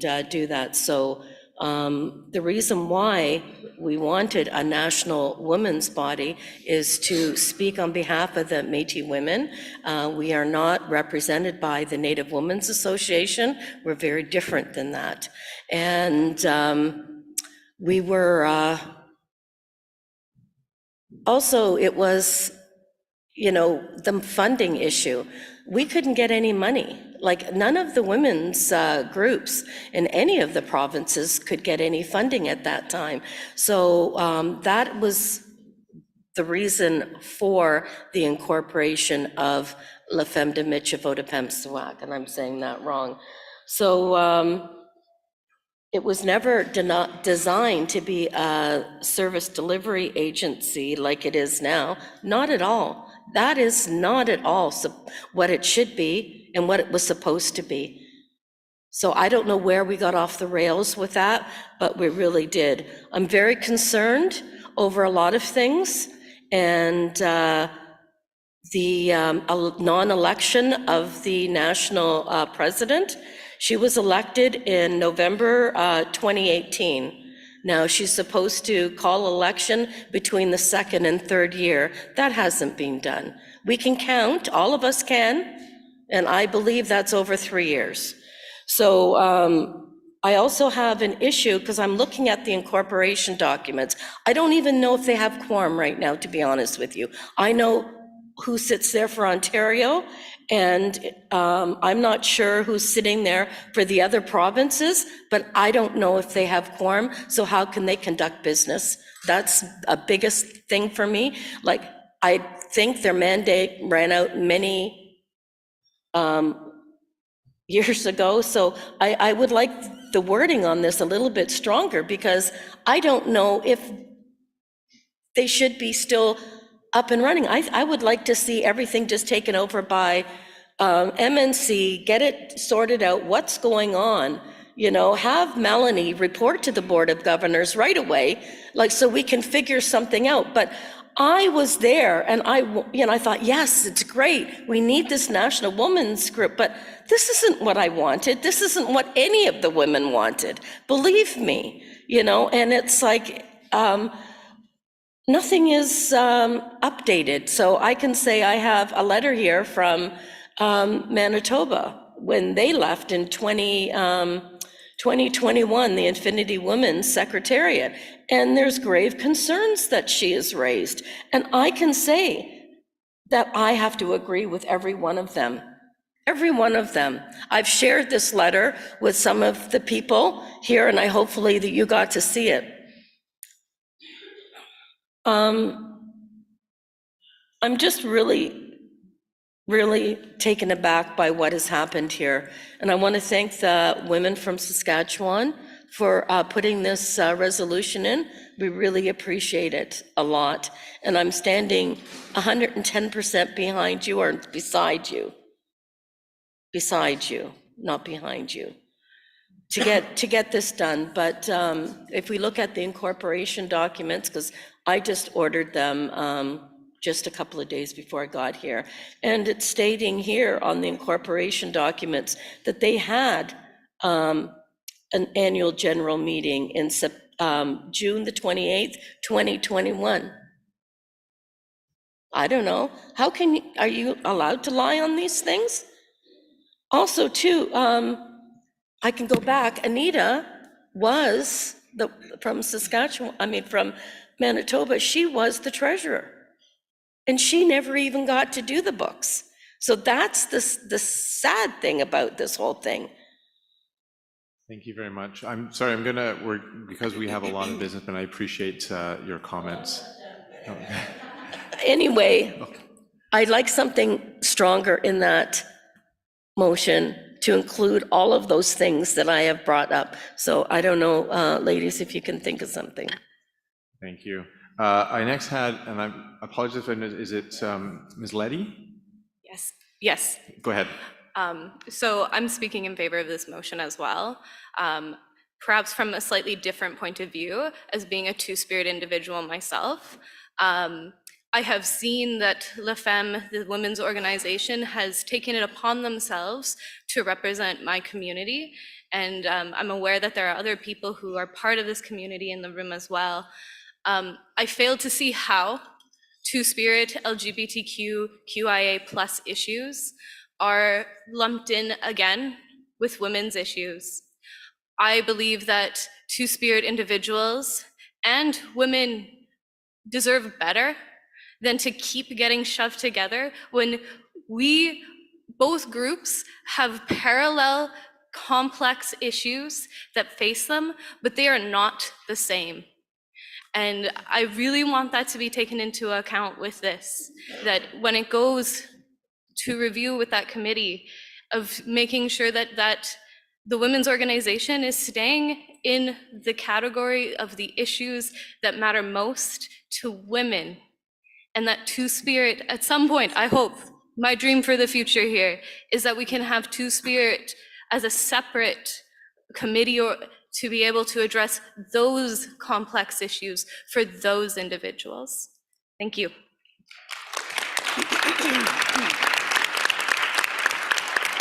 Thank you very much. I next have, is it Carmen Carrier?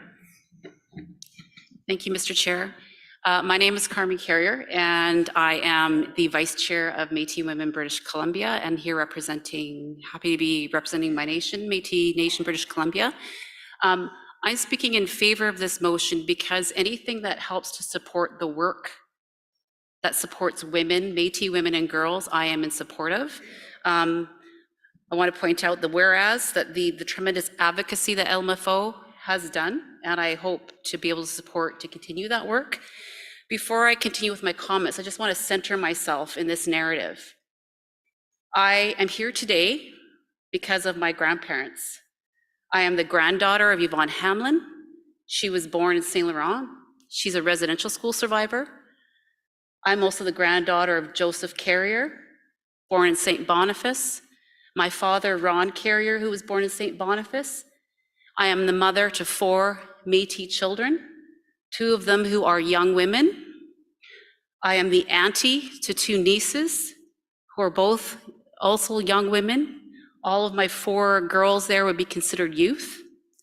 I am incredibly supportive of advocating for women and girls.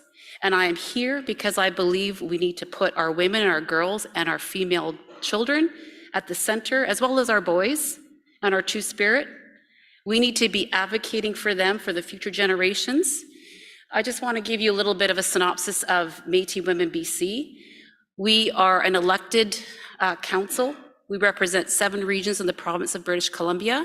One of my colleagues, Carol, is sitting here to my left. And we have an amazing strategic plan that we've put together.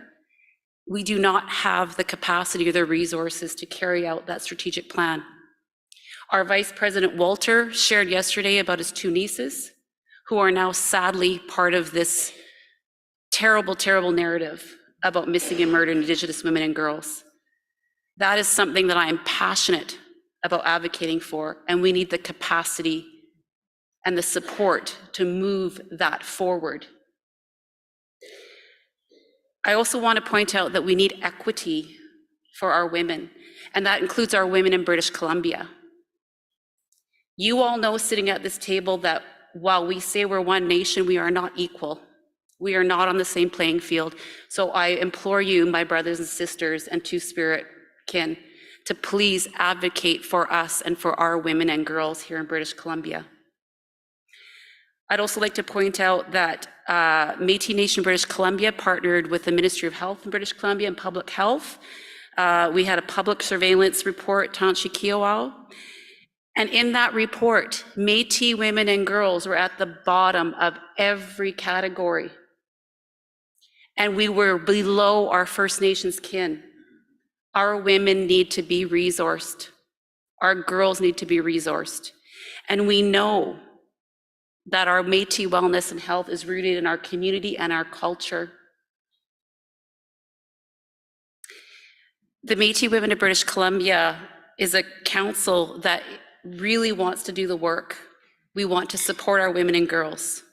We want to partner with LMFO because they have done good work in policy. We want to partner with our sister organizations across the homeland. We want to partner with our board who supports the work of women and girls. So I thank you. I hope that we can move forward in an abundance-based mindset, supporting our women and girls. And I just want to close by bringing greetings from our chair, Dr. Kate Elliott, who unfortunately couldn't be here today, and greetings also from our Women's Council. Thank you. Thank you. I do have some more speakers, and I'm just going to remind, just a friendly reminder, we have a lot of business, and I appreciate that these are passionate subjects, and they all are, but try to keep your remarks to 3 minutes so that we can, and everyone else who's wishing to speak will have the time. I have Minister Friesen. Thank you, Chair. And thank you, colleague from MNBC, for that passionate description of the rationale and the reasons why you do the work that you do. The reason why we put this resolution forward is because the Provincial Métis Council of Métis Nation Saskatchewan has taken an assertive role in ensuring that our Métis women's group is being accountable to the Métis women of Saskatchewan and the overall collective of Métis citizens. And they're also being transparent in and electing a leader in a democratic way. So we expect that since we are driving this resolution at the national level, we thank you for the support. However, we expect that our national women's group would also be transparent and accountable to the people that they serve and to this assembly. They sit at the table, they are welcome, and in good faith, we accept, of course, women's representatives. However, it is time now that we work together to move women's issues forward and actually address them as a collective, as opposed to individual organizations in our provinces. So that's why I seconded the resolution. Thank you. Thank you. Next speaker I have is Mitch Case. Yeah, very briefly, Mr. Chair, I just to echo position myself, certainly don't speak on this as a woman or from that position. But I do speak as an elected delegate to this assembly, and I know how hard we fought and how much it cost and how determined we were to ensure that democracy and accountability were upheld at this table, and we should be consistent. Thank you. The next speaker, and I'm sorry, is it Joanna Meyer? No. No, sorry. No, Jordan Plain. Thank you. Sorry, did you? Someone just called question. Sorry, I did. I've got two more speakers, so we get two questions, but it doesn't preempt, so please go ahead. Perfect. Can I just ask that we go to the whereas clauses if possible? So good afternoon, everyone. For those of you who I haven't met, my name is Jordan Plain. I'm the president of the Métis Nation of Ontario Youth Council, the youth representative on the Provisional Council of the Métis Nation of Ontario, and the Ontario youth representative on the Métis National Council Youth Council. I speak to this as the person who holds the women's portfolio on my youth council in Ontario, and I fully support this. As a young person, most recently, I noted that La Femme Michif held a national youth gathering without any sort of conversation with young people. And our communities know what we need, our provinces know what we need, and I support that the funding go back into our provinces. But I would also like to, one of the whereas clauses that talks about the establishment of a committee, I don't know where it is, if someone can figure that out.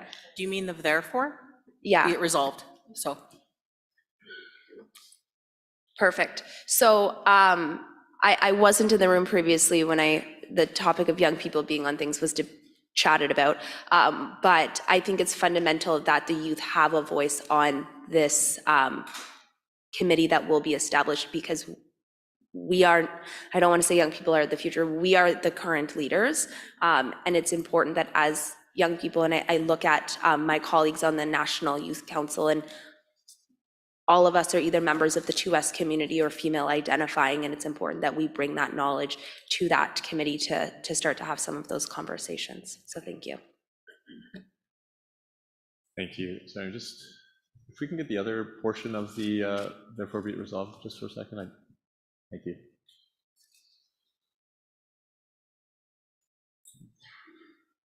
Thank you. I think with the discussion we had earlier on the last resolution and just the way that this particular resolution is, I'm hoping that the BOG, the members of the BOG will take that into account when setting or making that point or that committee, given we don't have the composition set out within that. But I thank you, and I hope that taking that point. I had the speaker there right towards the middle. I'm just going to echo a question, please. Thank you. That's the second time, so yeah, we'll go to question.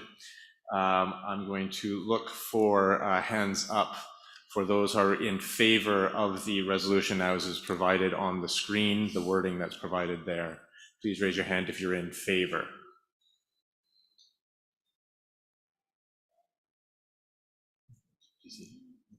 Thank you. If you could lower your hands and raise your hand if there are any objections. Any abstentions? Thank you. The resolution passes unanimously as presented.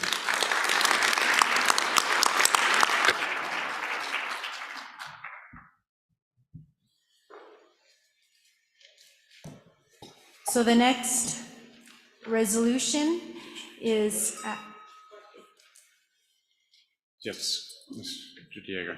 Yeah, just quickly, I wanted to acknowledge my colleague from Alberta. You know, you're not the only Two-Spirit here, there's many of us here. And one day I would love to see the Two-Spirit flag up there like it is in most of our assemblies. Maybe that would be a nice resolution or something that could unanimously happen in this committee, just to help further the work that we're trying to achieve here. Thank you. So the next resolution is the national definition resolution. It is at page 19 of the resolutions package. And just confirming that the mover and seconder are present, Minister Lisa McCallum. Yes. And Vice President Michelle Leclerc. Yeah.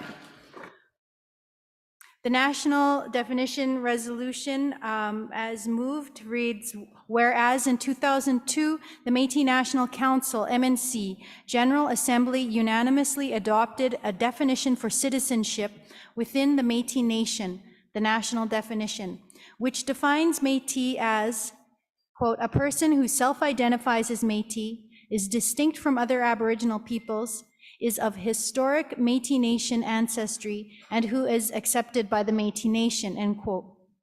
Whereas in recent years, the General Assembly has passed resolutions further clarifying the national definition, including the geographic scope of the Métis homeland, the homeland. Whereas the MNS respects and champions the national definition as reflected in its Constitution and Citizenship Act, as foundational to protecting the integrity of the Métis Nation. Whereas in 2021 and 2022, the MNS supported resolutions that were adopted by the MNC General Assembly mandating the creation of an expert panel to review the history of the 7 Ontario communities through the lens of the national definition and contemporary Métis governance. Whereas the self-government recognition and implementation agreements signed by MNS, MNA, and MNO in 2023 state, the Métis government has jurisdiction and authority in relation to Métis government citizenship, including citizenship criteria, registration, and appeal or review of decisions about the determination of Métis government citizenship. Whereas under the current path to self-government, each Métis government can determine its citizenship. Now, therefore, be it resolved that the General Assembly 1, the General Assembly calls on all MNC governing members to reaffirm the national definition and their commitment to following it, including respecting that only the Métis Nation can determine the geographic extent of the homeland and what Métis communities are part of the historic and contemporary Métis Nation. 2, the General Assembly directs the MNC to accelerate the work of the expert panel and confirms that until such time as the expert panel completes its work and an open, democratic, and deliberative process through the General Assembly has taken place to determine next steps, the previous resolutions of the General Assembly continue to apply, which only recognize the Métis community within Northwestern Ontario as being within the homeland at this time.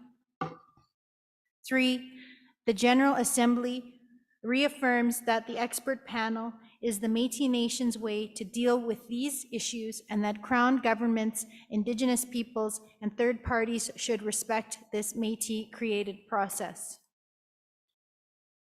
Minister Lisa McCullum, do you so move? Yes, but I just want to, just give me one.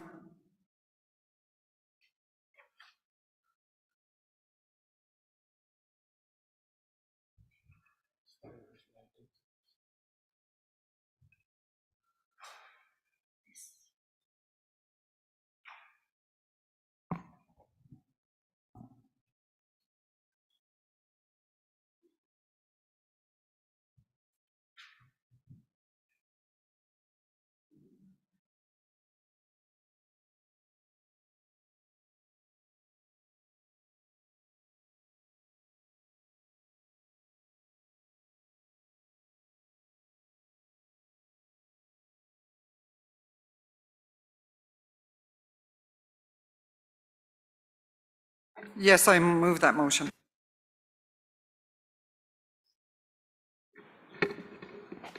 And seconder, Vice President Michelle Leclerc. Yes, I second that motion.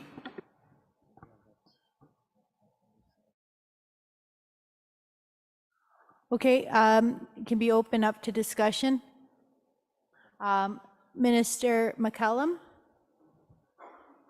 did you wish to speak to your motion? Yes. It's pretty straightforward. I just want to address the reasoning behind the motion. As we all know, that there's been an ongoing investigation. We have now our expert panel reviewing of what's taken place in regards to the Métis Nation of Ontario and the 7 new communities that they've introduced. And so we just need to ensure, as one of the founding members within the Métis National Council, that we remain within the definition that we passed in 2002, and that we've accepted Métis Nation of Ontario to be part of our governance structure as well. And that, so I think that it's really important that it's based on our national definition, and our national definition states it within the historical Métis homeland. And there is a word in here that refers to contemporary, but I think that one example is one of those 7 communities. One of them sit by St. Francis or Fort Francis, sorry, out by Kenora, and that community is within the homeland, right? And so I think that it's really important, and when we talk about the national definition, to ensure that when the expert panel is moving forward, that all documents, as they presented to us yesterday, that they review all the documents and it become fair, and that we receive the report and go forward with the discussion on the recommendations. Thank you. Vice President Leclerc. Sure. Thank you, Madam Chair. It never hurts to sort of reflect back on who we are and who we say we are. We have been through hell and back with respect to this Bill C-53. And part of the discussion has been, you know, these outside voices saying, you're claiming this, or Ontario's claiming that, or whatever. One of the reasons why I seconded this motion was to, for us to take our power back in terms of, that's our expert panel. Those are our experts. It's not up to Ontario First Nations or anyone else to determine who we are. And if we're having a discussion about whether it's the 7 communities or, I mean, other things may arise as a result of the expert panel. So my intention, when I seconded this motion, or part of my intention, was to sort of hearken back, make sure that everybody's on the same page, and to let people know that this is our process, that it's not up to anybody else outside of this room to determine who we are or what our historic or contemporary communities are. So I ask you to support this motion. I think it says something to Canada, and it says something to the outside, those voices that are outside of our community, trying to determine or tell government or others about who we are. And so I'll leave it at that. Next, Hank Rollington.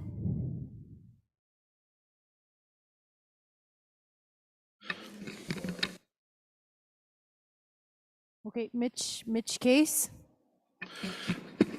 Yeah, thank you, Chairs. Yeah, I think, you know, one of the things that has been said by our delegation consistently throughout all of the years that this has plagued this assembly is that, you know, one of the things that we have been consistent about is the need for a fair, accountable, and transparent process to resolve this issue. You know, we've discussed this over the last few days and various drafts and other things like that. And this resolution, as it stands, is fine because it leaves that process that we have all agreed to now on how we are going to resolve this issue. And Vice President Leclerc, I'm going to steal her word from earlier, something about ditto, in terms of there's a whole lot of people out there saying a whole lot of things that make no sense. Those things are politically motivated and motivated by all kinds of other factors. Those voices are not the voices that matter. The voices that matter are the voices of Métis people, the Métis Nation, and the communities from whom we all are elected to represent. And so it is now, it has always been, and it remains our position that the 2002 definition absolutely included, at the bare minimum, the Sault Ste. Marie Métis community. The evidence for that is that the national definition was adopted in 2002. On March the 17th of 2003, the Métis National Council's lawyer and current, at the time, president of the Métis Nation Saskatchewan and future Métis National Council president testified to the Supreme Court of Canada that Sault Ste. Marie and the Pauli family were members of the Métis Nation and that community was a part of the Métis homeland. And so that was our position that we all had at that time. Since then, stories have changed, perspectives have changed, whatever. And so that remains our perspective. But we understand that, you know, there are a lot of different views about these things. There are people out there who have, you know, even at their time when they used to sit in that seat right there, have led folks with other bits of information. And so from our perspective, this process that was outlined yesterday and that was agreed to several months back is that fair, transparent, accountable process that we have simply been asking for. And so, you know, with those comments for the record, that was the truth then. If something has changed, then it's changed, but we can't pretend that in 2002, that decision wasn't made at the time. And so with that said, chairs, we're fine with this resolution because it essentially says that what we agreed to months ago, we continue to agree to, and we continue to work together to resolve this issue so that we can get back to work on things that affect our communities. All of those things we've talked about up till now: health, education, emergency management, climate change, gender equity, and all of those other things that, because we have these other issues that we have yet to resolve, we're not working at all cylinders because we're busy with these other things. So with that, chairs, I'll conclude. Hank Rollinson. Yeah, I just want to just add to what Mitch was saying. Just a quote and comment from the Supreme Court. As you remember, Clement Chartier was president of the MNC, but he was also intervener on a Pali decision. And in 2003, his oral submission at the Supreme Court of Canada in Pali states that Sault Ste. Marie is part of the historic Métis Nation. It is within the historic Métis Nation homeland, that the Palis are descendants of the historic Métis Nation, and notes that the MNC national definition is particular to the historic Métis Nation. So either it's true or he's committed a perjury at the Supreme Court of Canada. So I just wanted that on the record as well. And just to clarify that, the MNO just didn't say here's 7 historic communities. That was a 10-year process negotiating with the province of Ontario through facts and documentation to prove that each of the historic communities met the Pali test. So I just want that clarified on the record, but yes, we do support the motion or the resolution. Okay, and then here at the end, I'm sorry, could you identify yourself, Ms. Collins? Right. Karen Collins, Ottapimsook Métis Government, and former Commissioner for the Development of the Métis Nation of Alberta Constitution Commission. I am in support of this resolution, and I just want to advise the rest of the Assembly that I think with respect to number 1, Alberta just did a outstanding affirmation of the definition. It's included in our Constitution, and as mentioned before, astoundingly 96.9% of our citizens were in favor, so we're there. Hi. We still had some speakers, and also just to clarify, like, you can't use question to close debate. The Assembly needs to actually unanimously vote in favor of closing debate. Just to, but we did have 2 more. We have 3 more speakers. Lisa McCallum. Thank you. I just want to address the Assembly by stating that one of the reasoning behind presenting this resolution to the Assembly today was a directive from the Métis Nation Legislative Assembly out in Saskatchewan, one of our delegates, and it was directed for us to bring it forth. And I just want to, in respect to MNS, we respect and we are probably one of the biggest champions, besides now Alberta, next to us on our national definition, as it reflects within our Constitution. And we're doing a constitutional reform, and we ensure that our definition, because that's the fundamental within the Métis Nation, within our historical homeland, and also our integrity as the Métis people within our homeland as well. We were part of, and as it directs within the whereas in the motion, we were part of the 2021 and 2022 requesting and mandating a creation of an expert panel when we were at the Assembly out in Vancouver. But also for that expert panel to look through the lens through the national definition and within our government today. So I just want to close as part of the homeland until, we need to affirm that MNC does not, that we continue to move forward and we respect the process of the expert panel and that they go forth. And, you know, as somebody said at the BOG meeting, I think it was our president of Saskatchewan said, even go to MMF and ask them for their input for that panel, because we also need to hear from them, right? So it's clear right across, and that somebody cannot come back to us and say, well, you didn't listen to us, you didn't hear us, and that. So that's really important, because the expert panel, through an open and democratic and deliberative process through the National General Assembly, which is here today. And I think that's really important. So thank you with that. Thank you. Tex Bouvier? Question. Okay, so we've got two more speakers here on this. Vice President Leclerc? Yeah, and I'll be really quick. This motion or resolution wasn't put before you to, have a discussion about whether Ontario is or isn't their communities.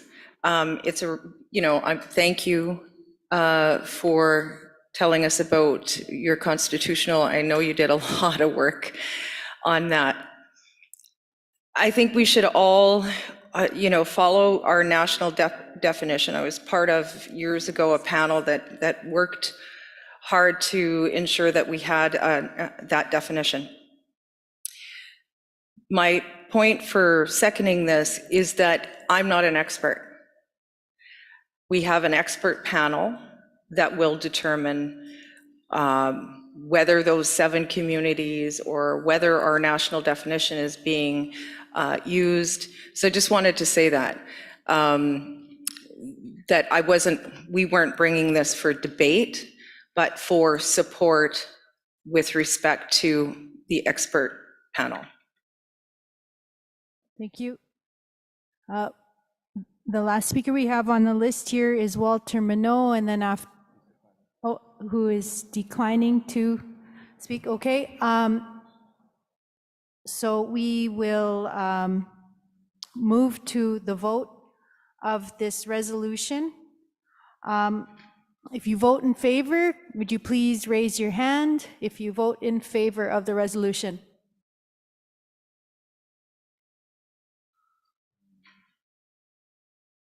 So, okay, and then any votes against? Any abstentions? Passed unanimously. Co-chairs, can I address the assembly, please? Yes, go ahead. It's been a great couple of days here. Our Board of Governors meeting and this meeting today in regards to the many discussions that we've had on the issues that we face today. I'm on my way. I got to fly out. I got to leave right now. And I just want to say thanks for being here and have the listening ear of all our governing bodies to be able to move on in a good way. And the co-chairs, thanks for the great job that you guys are doing. Beautiful, thank you. And the elders, thank you so much. And the presidents of each province, thank you. And the representatives of each province, thank you so much. I'll see you the next time. Thank you very much.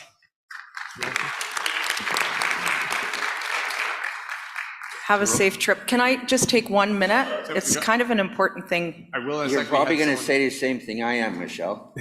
I get to say it first. Go on. Okay. Go ahead. So we've been back and forth with the INAD committee on a really important clause, which is the Section 8 clause, which defines who we are, that we are the Indigenous governing body, and so on and so forth. Back and forth for days, and it feels like years. They just passed it unanimously.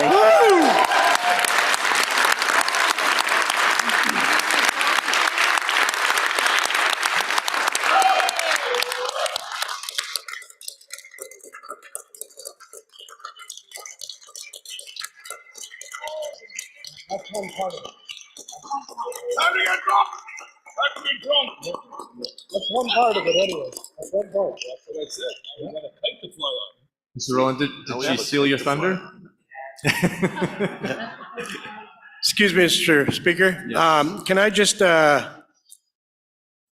I'd like to address the Assembly before we get to this next resolution, because I don't know if we're going to be able to get through it with the time period. But we've had some conversation here in regards to these resolutions every year and the timing of them. So what I would like to put on the floor today, and it doesn't go against any of our bylaws, is I'd like to make a motion on this floor that all resolutions have to be put in 30 days prior to the next AGA and every AGA after the fact. I believe it'll give us all time to read these resolutions. We'll have more time to discuss and give more input on all of them, instead of bringing them forward on the floor and then waiting for them and having to try to address things that we're not ready for. So I'd like to make a motion that we present all our resolutions 30 days prior to the next AGA. What I'm going to suggest, I don't think it's in order because it didn't go through our resolutions committee. That being said, I hope everyone's taking note of that, and certainly the words from President McCallum earlier about having these discussions earlier, and I think part of that is trying to get resolutions to the other delegates for those considerations and those discussions. So I'm not going to entertain that resolution. I appreciate the sentiment, and I hope the body, the Assembly, takes that into account. And at minimum, if it's not dealt with next year, perhaps that's a resolution to be brought for sure. But it's not being presented as a resolution. It's being presented as a motion to the floor to vote on with this here Assembly. So it's not a resolution. We're not changing our bylaws. We're not adding anything to a constitution. So it is actually a motion that's been put forward. That's something we can entertain as a motion. Essentially, what I put it this way, a non-binding motion, but something that we can put forward. Do I have a seconder for that, for putting it 30 days ahead? I have Director Friesen, or Minister Friesen, sorry. Yes, thank you. I do support the motion, VP Minot. I think it's important that we review the resolutions that come to the floor for decision, and we need time to do that, and caucus about important changes to our governance body. So I support that motion, and I will second it. Thank you. So we have the motion a motion for future resolutions to be provided 30 days ahead of the next Métis Nation Council Governing Assembly. I'm hesitant to do this, but I'll open it for 2 minutes or a couple minutes of discussion if needed. Otherwise, if I'm hearing question, we'll go to question. I do see a hand. I'm going to go to Karen Collins. So, Mr. Chair, lots of flexibility within this, our environment, as the Hudson Bay rules here. Because we're in the middle of an agenda item, resolutions, right? Nonetheless, I hear what he's saying. I hear what our friends from Saskatchewan are saying, because indeed, we do need time to discuss many of the resolutions. However, we need some flexibility as well. Perfect example, C-53. Yesterday, we came, hurried up and did resolution, passed it, gave it to our people to go and get the results that were just announced. So in those particular kind of instances and situations, with a rule like 30 days, you would not be able to have done what we just did. And so I need to put that to the floor. I'm not sure if I'm in favor of it or against it or whatever the case, but I'm just saying we got to have a little bit of flexibility here with respect to some of that. If some of them are able to be 30 days in advance, wonderful.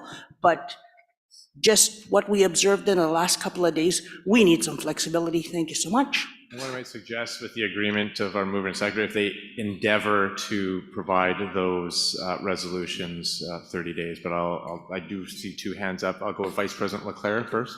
Yeah, we have something like that in our handbook, or whatever you want to call it, that you have to have your resolutions in. I think it's, Riva probably knows better than I do, 2 weeks before, I think it is. And then, but there is an exception clause for anything that comes up that is urgent or emergent or what have you. So there's a clause in there that gives that sort of flexibility, Karen. I don't know.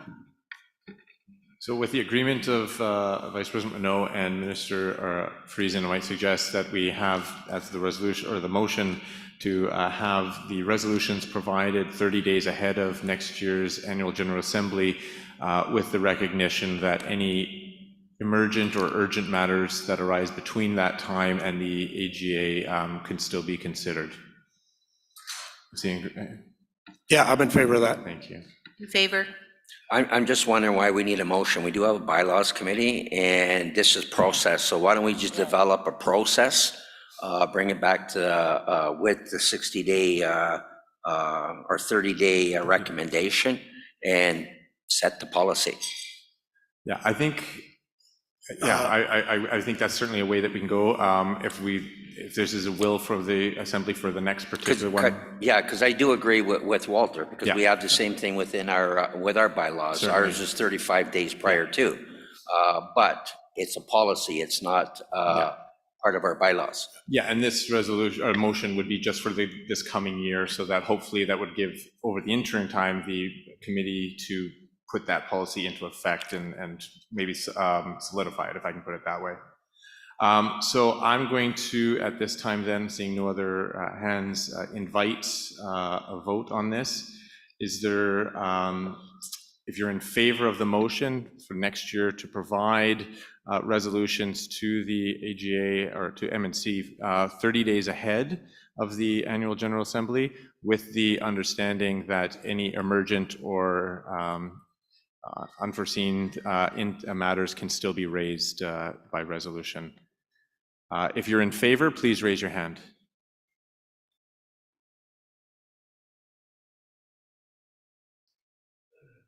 Thank you. Any opposed? Any abstentions? Thank you. The motion passes. We are going to move on to the next resolution. This can be found at page 21. Sorry, I'm just going to double check. Sorry, 23 is the next one. Advancing procurement opportunities for Métis governments and Métis businesses. Whereas the Métis Nation is an Indigenous people and one of the Aboriginal peoples of Canada within the meaning of Section 35, Sub 2 of the Constitution Act 1982. And whereas Canada and the Métis Nation entered into the Canada-Métis Nation Accord on April 13th, 2017, which commits the parties to work on a government-to-government basis to renew the relationship based on cooperation and respect for Métis rights and to improve the socioeconomic conditions of Métis Nation citizens and their access to social and economic programs and services that address their needs. And whereas every federal minister, through their mandate letters, has been directed to implement the United Nations Declaration on the Rights of Indigenous Peoples and to work in partnership with Indigenous peoples to advance their rights, including Articles 3, 5, 21, and 36, all of which speak to self-determination and the right to improve economic conditions freely in a manner which respects the distinct Métis Nation. And whereas the Government of Canada is implementing a mandatory requirement for federal departments and agencies to ensure a minimum of 5% of the total value of contracts are held by Indigenous businesses, and whereas all economic development initiatives impacting the socio-economic future and well-being of Métis people need to be co-developed with the Métis Nation. Now therefore be it resolved that the Métis National Council call upon the Government of Canada to recognize that only Métis governments shall certify a business as Métis owned, and be it further resolved that the Métis National Council calls on the Government of Canada to work with the Métis Nation Technical Committee on Economic Development to initiate the development of a new Métis Procurement Institute, MPI, or institutes, to increase Métis governments and Métis businesses' success in securing procurement opportunities by providing wraparound procurement services, including education, promotion, and dissemination of lists of Métis businesses certified by Métis governments to the Government of Canada. And be it further resolved that the MNC calls upon the Government of Canada to provide the necessary startup capital and ongoing financial support for both Métis governments to establish and operate certification processes and registries of Métis businesses and Métis-led Métis procurement institutes for the benefit of Métis governance and Métis businesses. Moved. Do I have the mover? So it's Mitch Case? Yeah, Mitch Case on behalf of President Fro. Thank you. And Minister Brett Dignas? Lisa McCallum on behalf of Brett Dignas. Thank you very much. So I will open it up for discussion. I'll recognize Mitch Case as the mover. Yeah, I think in many ways the resolution is quite self-explanatory. We know that economic reconciliation is one of the keys to building that economic capacity for us to be truly moving. You know, we talk a lot about self-government, but to be truly self-determining, we have to be able to make our own lot in life. And so I think this resolution gives the direction to move forward with those negotiations with the federal government on a distinctions-based process. President McCallum left, so I'll steal his emphasis on that, but a distinctions-based process that is not left up to the federal government to determine who's Métis, but also not left to largely entities controlled by other Indigenous peoples. And those entities do great work on behalf of the First Nations who lead them, but they don't do great work on behalf of Métis communities or Métis businesses or our families. And so we know, as always, it's these governments that can do that best, and we then have to go back and do that work and figure out our own internal processes on how, you know, our communities and our larger governments can feed into that. But the first step is really getting Canada back to the table on meeting their commitments through UNDRIP to our communities. Thank you. I'll next recognize Lisa McCallum, if you wish to speak to the resolution. Yes, thank you. I just want to say pretty much the same as Mitch, but it's very self-explanatory. I think that the one thing that we need to ensure that when government is creating something, that we are not left out, because we know when in a lot of the communities throughout Saskatchewan, for an example, when you use the word Indigenous, it refers to First Nations. And so we really need to ensure that the language of First Nations, Métis and Inuit, and that we do receive the same treatment as the First Nations, as we are a government within Saskatchewan, a Métis government. And I thank this Assembly for supporting this resolution. Thank you. Thank you. I next have Louis de Jager. Thanks very much. Louis de Jager, Métis Nation, BC. As Minister of Economic Development and Tourism, I just want to speak a tiny bit on the distinctions-based part, because our province released a distinctions-based primer that we flatly deny. They're the ones who want to see through their eyes what Métis people look like in BC. This resolution actually helps us. It strengthens the Métis Nation, and it puts the power in us to define who Métis people are, what procurement looks like for Métis people, and it doesn't let government come in and they decide who's allowed to compete for what businesses. So we're going through a bit of a process that we flatly reject from the province of British Columbia. We'll continue to do that with your support, so please support this resolution. It's awesome, and thank you for helping us out.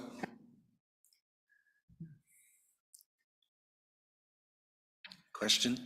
I'm hearing a question, and I'm not seeing anyone else with further discussion. So at this time, I will look for those in favor of the resolution. Please raise your hand.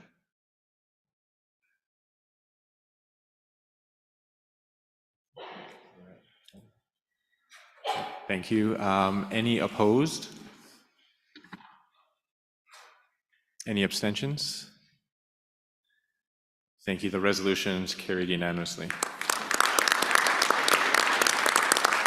Now, before we get on to the next resolutions, I just want to announce we do have the room all evening, but we only have the audio visual scheduled until 5 p.m. It's about 43 minutes before that, so we'll continue. We'll get as far as we can and keep working on this.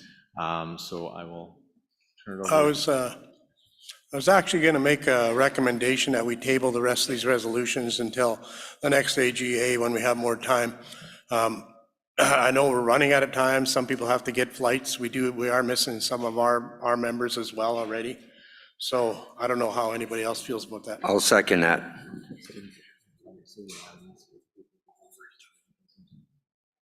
If I can just have a moment, sorry.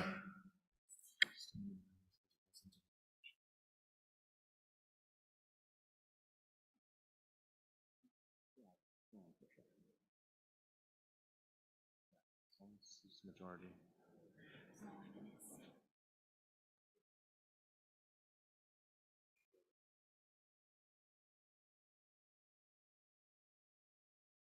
Let's have a quick moment. The last three, 21, 22, 29. 21, 22. That's what I'm just trying to confirm. And so what we could do then, Vice President Minot, if you're wishing to withdraw these resolutions, we could do it in that way. No, I'm not wishing to withdraw them. Some of these resolutions that we have, that we want to push forward, we're going to need some time to deal with them and work them out. What I want to do is just table them until next AGA. Because of a time crunch, we are scheduled to shut down at 4:30, regardless if we have the video audio till 5. But the scheduled time was 4:30 shutdown. And we do need time to take some of these resolutions back to our people and discuss them at our level, but we do not want them removed. We just want them tabled. And do I have a seconder for the motion to table these 3 remaining resolutions? Go ahead. Hank Rollinson, Chair of the Métis Nation of Ontario. Thank you. Is there any desire for any discussion on the motion to table to the next AGA? Seeing none, I'm going to ask for a vote. All those in favor of tabling the remaining resolutions to the next Métis National Governance Assembly, please raise your hand. What did I say? That was the most enthusiastic. Thank you. Any opposed? Any abstentions? Thank you. The motion to table the remaining resolutions to the next Annual General Assembly is passed. Is it too late to make a friendly amendment? A little. That much too late. That much. Walter, just make sure you submit them in 30 days. I was going to say it meets the timeline. Yes. Thank you. So before They're put in there 300 days ahead. You got them now.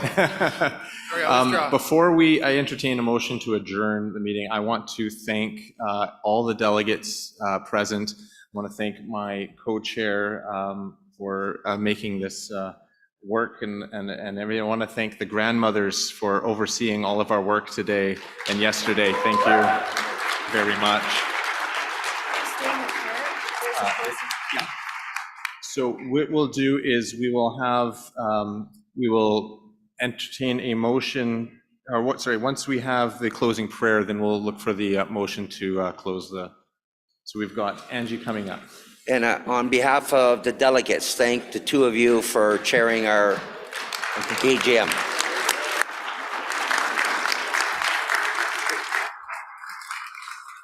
Also, the banquet is on for the 40th anniversary at 6 o'clock. I was going to provide the location. Hello there.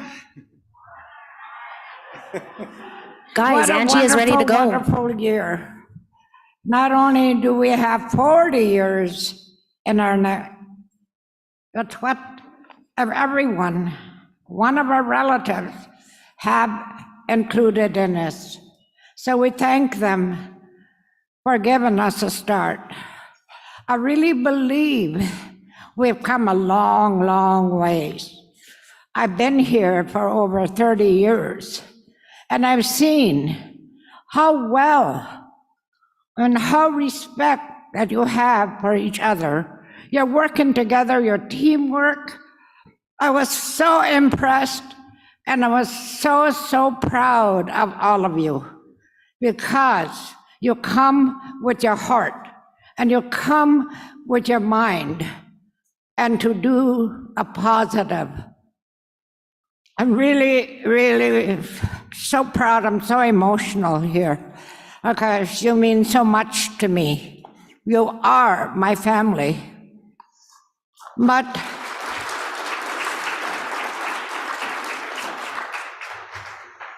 I've seen so many things happening today, and I'm so happy. But I'd like to ask you one thing. Please take our children home. It's about time.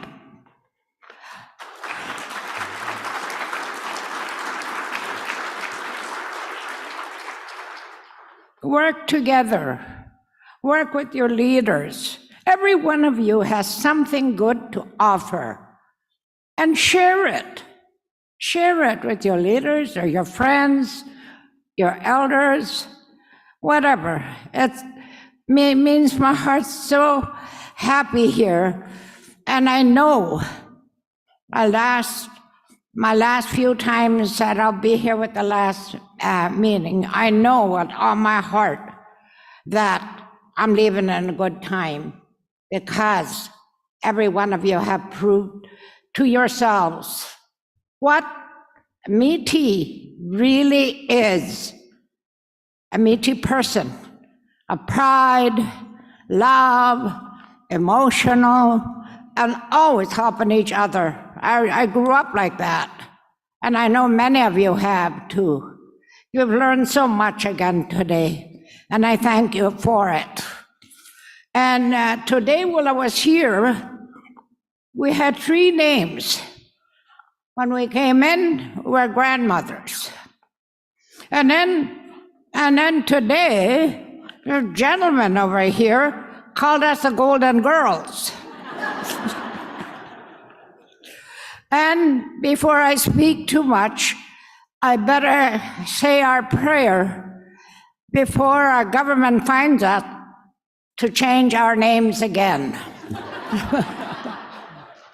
And thank you with your heart and mine. Our Father, who art in heaven, we humbly ask you for your special blessing for your Métis people who are celebrating the 40th year. We pray close in our hearts, our minds, and our soul. We thank you, our Lord, for your guidance, your strength, and your love.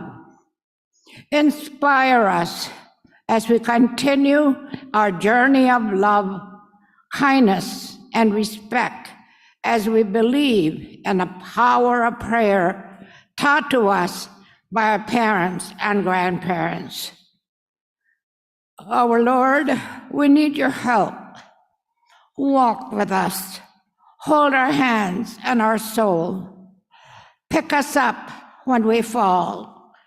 Teach us, our Lord, the wisdom to forgive, to seek knowledge, and to grow within ourselves. The wisdom to move forward, step by step, with faith, hope, and respect. To walk together in peace and harmony with ourselves, our family, our friends, and our community. Dear Lord, grant us the courage to meet the challenges, disappointments, and the hardships with dignity and faith, our vision for the future.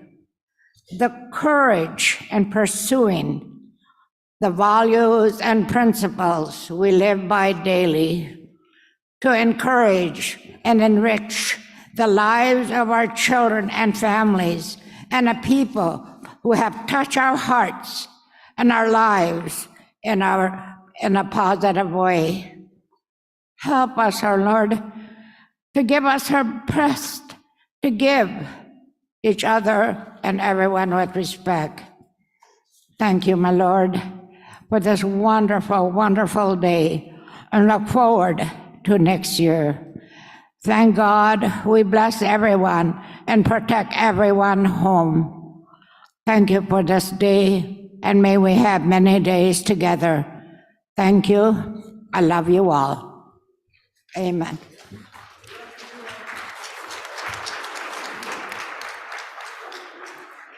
So just a reminder, the banquet is from 6 to 10 at the National Arts Center in the Canada Room. I will entertain a motion to adjourn the assembly or conclude the assembly. I'll recognize you. Second it? Co-chairs, Steve Callahan, Métis Nation of Ontario, I so move. Do I have a seconder? I second it. Dean Gladue, Métis Nation, BC. Is there any objection to concluding this year's annual General Assembly? Walter Minnow might have it. Seeing no objection, thank you, everyone. The assembly is concluded.